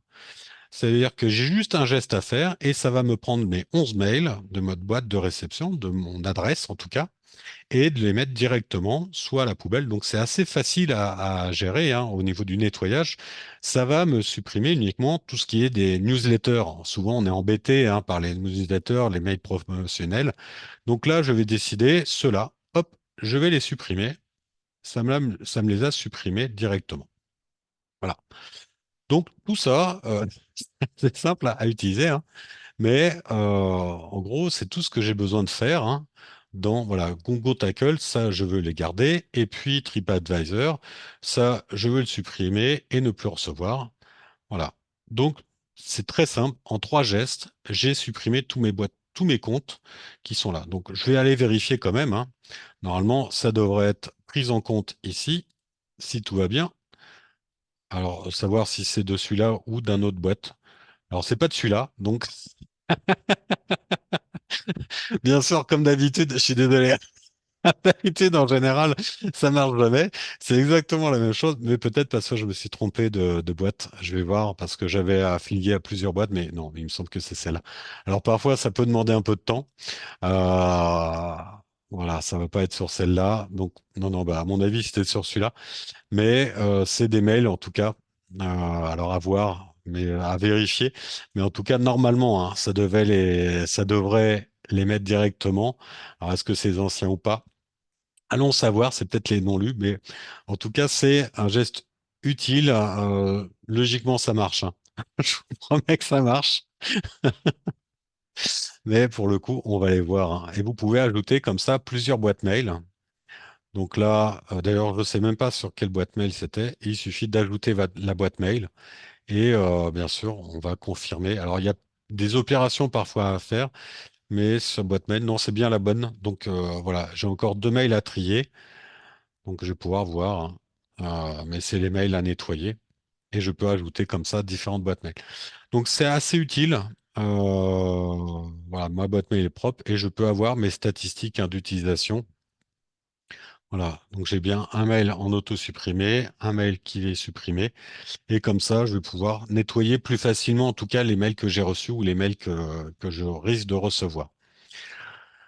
Une autre façon hein, de classer, de nettoyer en tout cas rapidement cette boîte mail, c'est de faire une recherche. Alors vous avez deux types de recherches possibles. Soit vous faites une recherche directement sur Facebook, hein, et puis là, je vais choisir tous les mails qui sont en rapport avec Facebook. Je vais les sélectionner. Donc vous faites une recherche générale, vous sélectionnez tout, et puis vous pouvez les supprimer en une seule fois. Soit vous pouvez avoir aussi une autre façon de faire, c'est en général quand vous recherchez comme ça dans les messages, vous allez rechercher des termes particuliers. Donc ça peut être des abonnés, ça peut être unsubscribed. Voilà, si je mets des abonnés comme ça, je vais avoir tous les mails où je peux avoir l'information des abonnés. Si je vais par exemple dans TripAdvisor, en bas, j'ai bien des abonnés. Donc ça permet de retrouver comme ça tous les mails qui sont en rapport, en général, hein, tous les mails newsletter, mails promotionnels, vous devez avoir la possibilité de vous désabonner de ces mails-là. Ça vous permet de vous nettoyer rapidement. Voilà, je vais me désabonner du mail. Alors n'hésitez pas à le faire, surtout quand vous avez vous créé le compte. Il faut bien se désabonner. Alors vous l'avez en général tout en bas. Vous avez aussi la possibilité, et ça c'est, il me semble que je l'ai vu que sur Gmail, quand vous êtes directement sur le mail, vous avez un bouton maintenant se désabonner à droite. Il suffit de cliquer dessus et vous allez vous désabonner directement du mail. Ça vous évite plusieurs opérations. Voilà, je vais cliquer sur désabonner. L'abonnement annulé pour cette liste de diffusion, ça veut dire que je n'aurai plus le mail qui va arriver sur celui-là. Je vais faire la même chose avec Komoot, hein. Alors Komoot, je peux pas, mais avec voilà, c'est le seul que j'avais. Donc de toute façon, avec Komoot, si vous avez la possibilité certainement de vous désabonner, mais tout en bas, voilà, se désabonner. Je vais pouvoir ici hein, cliquer sur se désabonner. Voilà, là, je peux accepter ou refuser. Je vais refuser. Et bien sûr, là, il faut vraiment absolument le faire si vous voulez être désabonné des mails. Vous dites oui, mais je le reçois tout le temps. C'est parce que vous êtes abonné certainement à une liste de diffusion. Si par contre vous n'avez pas ce lien-là dans ce mail, ça veut dire que c'est un mail spam, c'est un vrai danger potentiel. Tous les mails, quel que soit le mail, hein, vous recevez comment? Vous recevez aussi le petit bol d'air, vous recevez n'importe quel mail, newsletter, gazette ou mail de promotionnel, que ce soit Google, Facebook ou autre, vous avez obligatoirement, normalement, une action pour se désabonner, un lien pour se désabonner tout en bas du mail en général. D'accord? Ça, faut vraiment faire attention à ça. Je peux vous le faire voir avec d'autres, hein, je dois avoir bien d'autres mails qui sont ici. Peut-être pas. Si, non. Hop, dans mail, voilà. Bah, voilà, SOS Garnier. Bah non, SOS, c'est moi. Je peux pas. Club Paris. Allez. Club Paris. On va aller voir tout en bas. Si je l'ai, on a bien le lien. Cliquez pour se désabonner. Vous voyez qu'on l'a. Alors, on l'a parfois en haut, on l'a parfois en bas. On l'a parfois sur les deux, ce qui est le mieux, hein, parce que là, vous pouvez l'avoir ici, voilà, ce mal dans le navigateur. Vous pouvez l'avoir tout en haut ici, ou en général, vous l'avez tout en bas. C'est un lien qui doit être visible et qui doit être accessible rapidement. Donc ça, c'est une bonne manière aussi de ne plus recevoir les mails avant de les nettoyer. Ce qu'il faut faire dans ces cas-là, c'est que vous vous désabonnez et ensuite vous nettoyez tous vos mails en une seule fois. D'accord? C'est-à-dire que si vous avez, je vais en avoir ici certainement, voilà. Ici, j'ai bien Cybercarte ou Copa d'avant. Voilà, je veux enlever ça. Je vais pouvoir me désinscrire de la liste de diffusion. Donc, je me désinscris. Hop. Là, la demande d'abonnement s'est arrêtée. Et ensuite, je vais chercher les messages Copa d'avant. Voilà. Et je vais chercher tous les messages qui concernent la journée K et je vais pouvoir les supprimer après. Désabonnez-vous, ensuite vous cherchez tous les messages par le système de recherche et ensuite vous supprimez tous ces messages-là. Ça vous videra déjà une bonne partie de votre boîte mail. N'oubliez pas de vider la corbeille, bien sûr, après si vous êtes en recherche d'espace. Concernant les spams, et là je vais venir, hein, puisqu'on est sur la dernière partie, les spams ou les opérations de phishing, hein, les spams, les indésirables, il y a un gros effort de fait. On va avoir aussi, grâce à l'IA, alors là pour le coup, grâce à l'IA, on va avoir quand même, on a beaucoup de spams qui sont filtrés dès le départ. C'est-à-dire que déjà vos boîtes mail, même si vous vous plaignez que vous recevez beaucoup de spams encore, hein, beaucoup de mails, sachez que les mails alors ne sont pas considérés comme spam si vous les avez, vous vous êtes vous-même inscrit. Vous faites partie d'une liste de diffusion. Vous avez authentifié que vous avez une bonne inscription, donc pour lui, votre boîte ne va pas considérer que c'est un spam. Les spams, on va être sur des mails non désirés. Gmail filtre 80, plus de 99% des mails que vous recevez sont filtrés et sont directement envoyés dans les spams ou n'arrivent directement pas dans votre navigateur. Faites attention à ces mails-là. Vous avez alors quelques exemples de mails spam. Vous avez des mails alors de proches en difficulté, des amis, des connaissances qui vous disent attention, là ça va pas trop fort ou j'ai une urgence. Est-ce que tu peux m'aider s'il te plaît? Mais surtout me téléphone pas. Je suis pas joignable. Écris-moi un mail. Donc vous lui répondez et vous tombez dans l'engrenage. Souvent il va vous dire oui, j'ai des difficultés. Alors bizarrement, c'est pas du tout le style de la personne. Vous allez être, mais comme c'est dans l'urgence parce que c'est un proche, vous allez être dans l'urgence vous aussi. Et tout ce qu'ils cherchent à vous faire, c'est, enfin tous ces escrocs, c'est à vous faire avoir une réaction un peu épidermique, une réaction rapide de toucher votre sensibilité. Donc faites attention à ça. Ça peut être les gains, les cadeaux, les promotions, hein. Vous avez gagné un cadeau, il faut cliquer ici. Souvent les plus stressants, ça va être l'accès à un service arrêté. Voilà, si vous ne validez pas votre compte bancaire, vous ne pourrez plus accéder à votre compte. Si vous ne faites pas la double authentification, alors là, je peux vous en présenter des dizaines, hein. J'en ai reçu des dizaines dernièrement. Voilà. Alors, les plus sympathiques, je crois que je les ai reçus ici. Non, c'est pas là, pardon.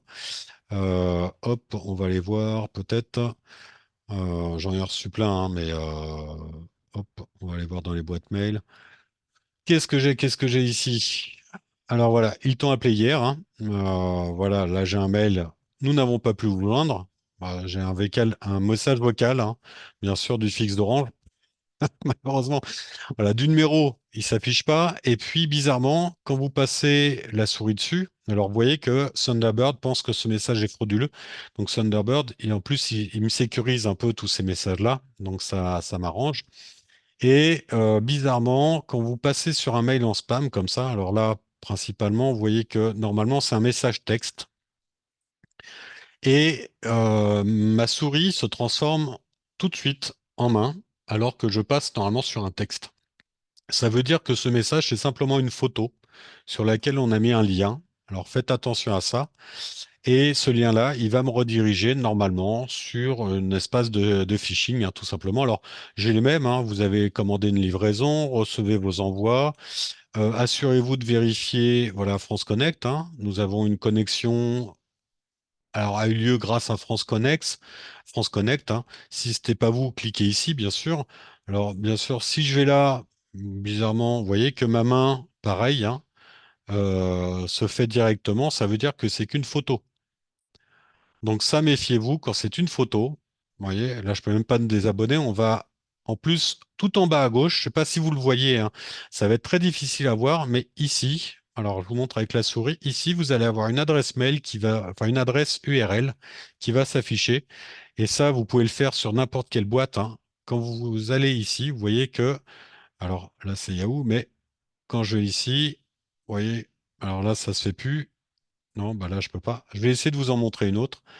Parce que j'ai eu plein de spam comme ça. Alors, je pense que c'était sur celui-là. Indésirable. Qu'est-ce que j'ai là-dessus? Voilà, Mehdi cagnotte, vous pouvez pas répondre. Voilà, nouvel avis de livraison. Ah bah, on est dans le même, hein.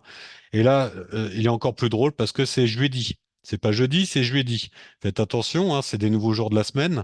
Donc ça, quand vous voyez ça, vous êtes sûr que c'est dans un spam. Par contre, j'essayais de vous faire voir principalement actualisation de vos données. Ah voilà, choisissez une couverture sur mesure. Alors, on est bien sur le Crédit Agricole. Alors, on va vous demander, hein, d'accéder. Alors, bien sûr, ça n'a rien à voir au niveau du mail, hein. C'est pas du tout, c'est les infos LCI, donc c'est pas du tout Crédit Agricole. Donc la première chose à vérifier, c'est de qui ça vient. Ensuite, ce que vous pouvez vérifier, c'est à qui c'est envoyé, parce que souvent, ça vous est même pas envoyé. Et ensuite, quand vous mettez, alors ça marche uniquement sur ordinateur, mais quand vous mettez la souris sur un lien, vous allez voir que le lien, il s'affiche tout en bas à gauche de la fenêtre. Vous voyez, il va vraiment s'afficher là. Donc si je le mets tout en bas à gauche, et vous voyez que ça n'a rien à voir avec le Crédit Agricole, c'est complètement autre chose. J'ai encore pire, hein, relativement à un nouveau compte. Alors toujours France Connect, ça c'est les dernières qui vous apparaissent, hein. C'est France Connect. Vous avez reçu des nouveaux messages audio. Voilà, on est sur le mail orange. Alors là, c'est un peu mieux fait. Pourquoi? Parce que c'est devenu un texte. Par contre, quand je consulte ma page, ça me dirige pas du tout vers le site Orange, ça me dirige vers un autre site. Je sais pas ce que c'est, hein, comme site, mais en tout cas, ça m'étonnerait que ça soit Orange. Déjà parce que mon adresse mail n'est pas connectée à Orange, ça devrait être orange.fr ou alors l'adresse sur laquelle je me suis connecté. Vous avez comme ça plein de mails indésirables qui apparaissent. On a actuellement toute une série de spams aussi, hein, sur Crédit Agricole. Faites attention si vous recevez de Crédit Agricole. C'est très bien fait pour le coup. Ils sont quand même mieux faits que les restes. Pourquoi? Parce que vous recevez, alors je crois que vous recevez un mail non pas de Crédit Agricole, mais de Crédit.agricole, et l'adresse exacte, c'est crédit-agricole.fr. Donc c'est très rusé de leur part. Il faut faire vraiment très attention à ça. Voilà, bah là, j'en ai des dizaines, hein, par jour, donc méfiez-vous de ça. Sachez que les boîtes mail vous, vous classent, hein, directement dans les spams tous ces mails. Donc, vous avez aussi les problèmes de sécurité, hein, voilà, il faut la double authentification pour votre compte en banque. Les CPF, ça, c'était une bonne période. Maintenant, ça s'est arrêté. L'accès à un compte qui va vous être refusé ou arrêté, les vignettes critères. Je vous ai mis un lien, c'est le cybermalveillance.gouv.fr qui vous permettra de reconnaître un mail de phishing. Il y a plein de petits exercices comme ça. Méfiez-vous de tous ces mails-là que vous recevez en général, surtout des mails de phishing qui sont des vraies escroqueries. Les avantages et inconvénients donc des adresses mail. Alors, les adresses mail, en général, elles vous servent aussi d'identifiant quand vous vous connectez à un compte. Par exemple, vous vous connectez à Canva, hein, qui est un service pour pouvoir créer des contenus en ligne. Vous pouvez vous servir de votre adresse Gmail. Alors, ça vous sert d'identifiant, ça peut vous servir de connexion pour vous simplifier la tâche. C'est pas parce qu'il vous sert d'identifiant qu'il faut mettre le même mot de passe. Ce que je vous conseille, c'est effectivement, c'est un identifiant, comme une porte, hein, on va pouvoir rentrer chez une personne, mais ne mettez pas surtout le même mot de passe pour les différents services. C'est-à-dire que rien n'empêche d'avoir le même identifiant, sylvaincallot@orange.fr par exemple, sur Canva, sur Trello, sur des services en ligne, mais évitez d'avoir les mêmes mots de passe. Pourquoi? Parce que si un compte se fait pirater, moi, la première chose que je vais faire, c'est que je vais essayer, si je vais être pirate, hein, c'est de l'essayer sur tous les comptes que je peux trouver.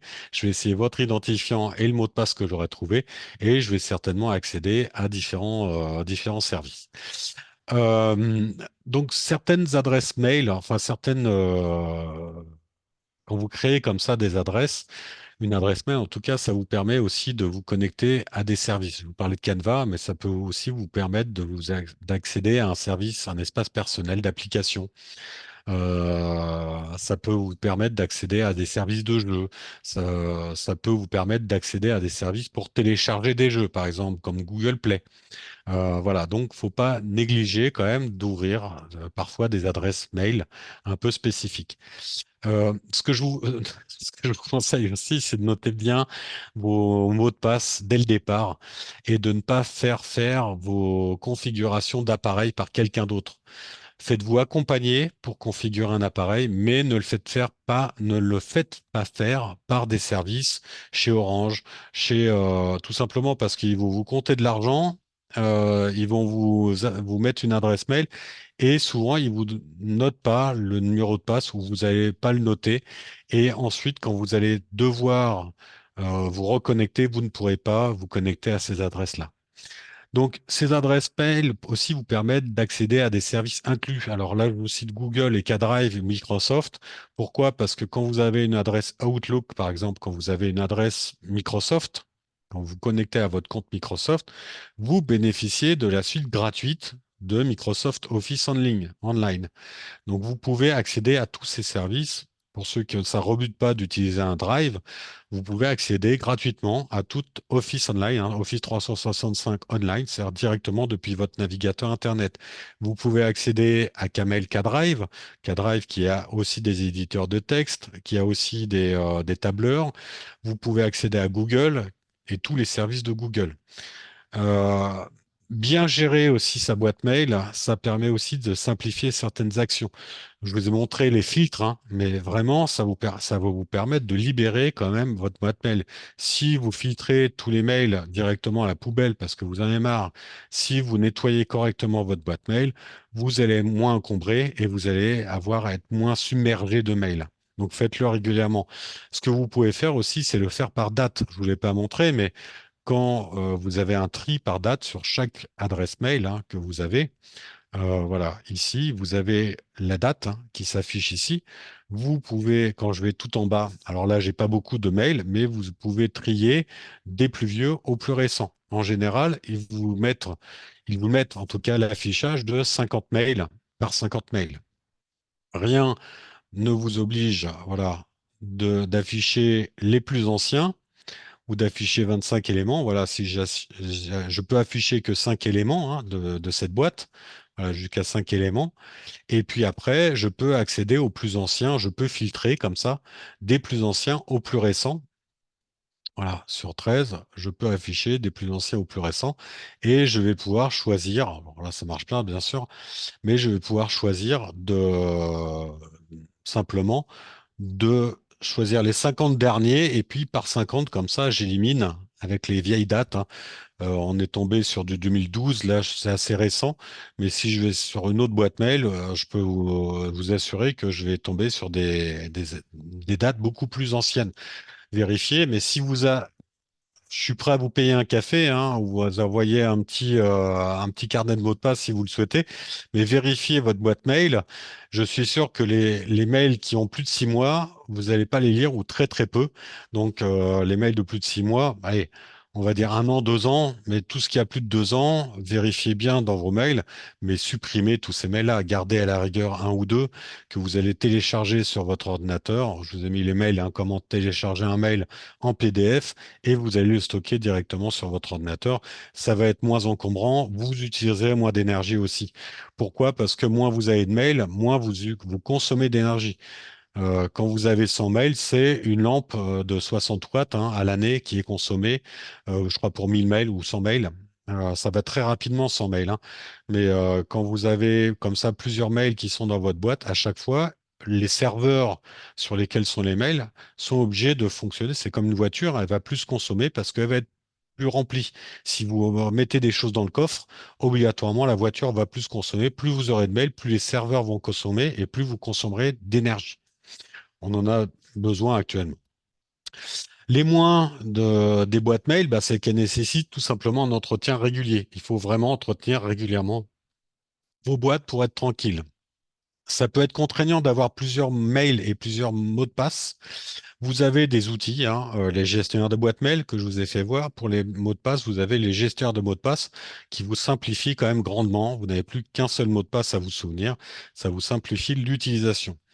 Et on se laisse vite déborder, donc vraiment vérifiez de ne pas vous laisser déborder par le nombre de mails que vous recevez. Quand vous recevez des mails, désabonnez-vous, supprimez-les en une seule fois et surtout privilégiez d'avoir plusieurs adresses mail. Une boîte mail pour tout ce qui est des commerces, tout ce qui est commercial, vous allez voir que ça va vous soulager tout ce qui est de votre correspondance privée et de votre correspondance administrative et vous n'aurez pas besoin de rechercher comme ça des milliers de mails dans votre boîte.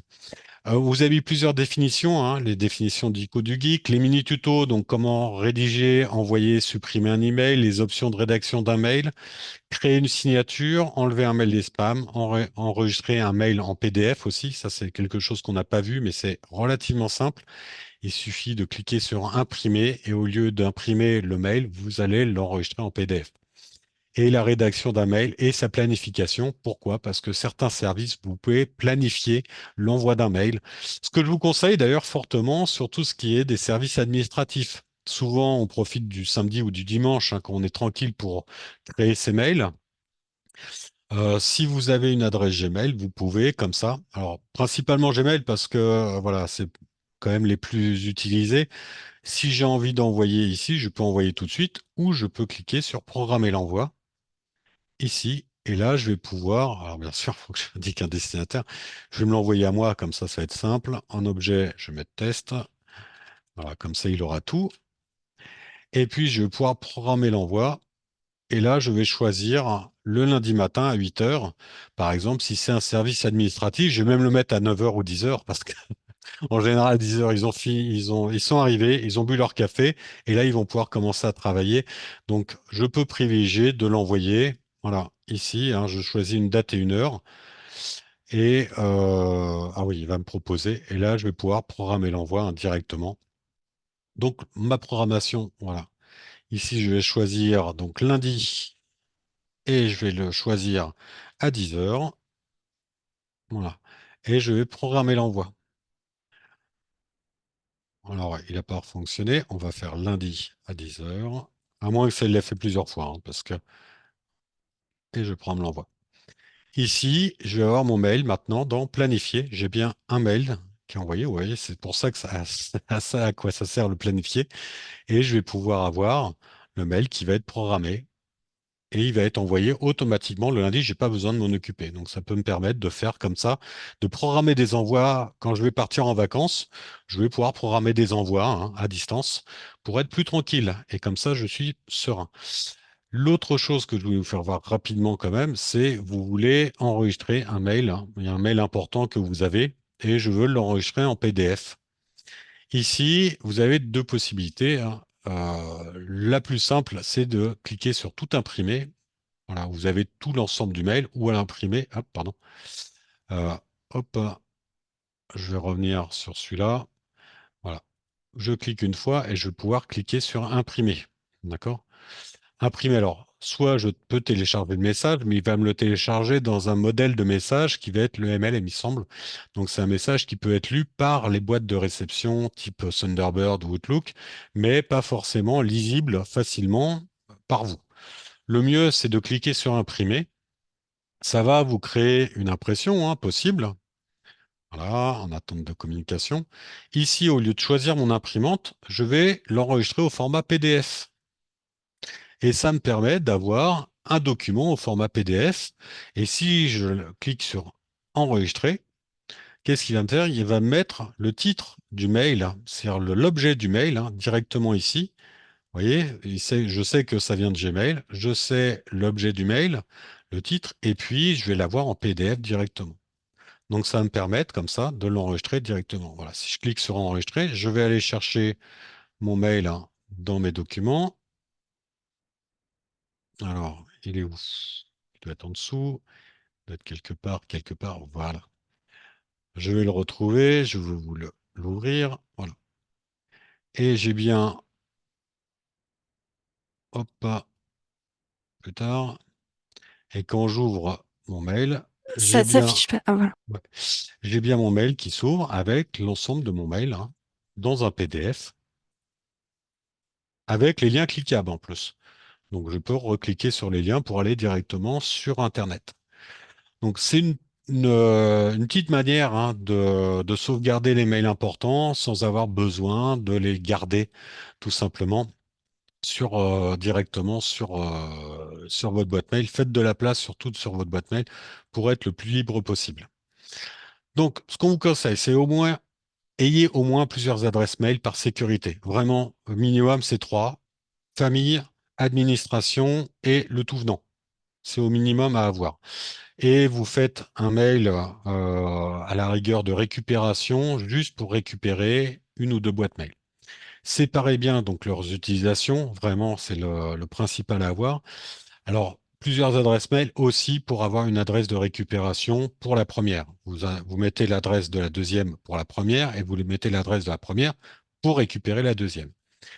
Privilégiez les gestionnaires pour vous faciliter la vie. Franchement, c'est un bonheur une fois que vous avez un gestionnaire comme ça vous pouvez le faire, hein, aussi directement sur téléphone. Vous pouvez affilier plusieurs mails dans un seul et même téléphone. Rien ne vous empêche. Vous pouvez avoir plusieurs adresses mail dans Gmail. Vous pouvez avoir plusieurs adresses mail, enfin, dans l'application mail de votre téléphone. Vous pouvez avoir comme ça plusieurs adresses mail, quel que soit le service. Enregistrez bien vos mots de passe pour pouvoir les retrouver. Et ça, c'est important parce que souvent, on oublie, hein, comme je vous disais, quand on fait paramétrer son téléphone, il vous crée un compte. Les enfants, les petits-enfants, les services Orange, ils vous créent un compte rapidement. Oui, mamie, t'inquiète pas, je te crée ton compte. Et puis, ils oublient de vous donner le mot de passe ou ils l'écrivent sur un papier et puis vous le perdez. Donc notez-le bien quelque part, notez-le bien dans votre gestionnaire de mots de passe, notez-le en tout cas dans un endroit où vous pouvez le retrouver facilement. Attention au stockage de vos mails et pièces jointes, ce n'est pas illimité et ce n'est pas exactement le même stockage. Un stockage de pièces jointes peut être dans votre espace de stockage général. Donc faites attention à ça, ou votre espace de mail va être aussi dans un stockage général.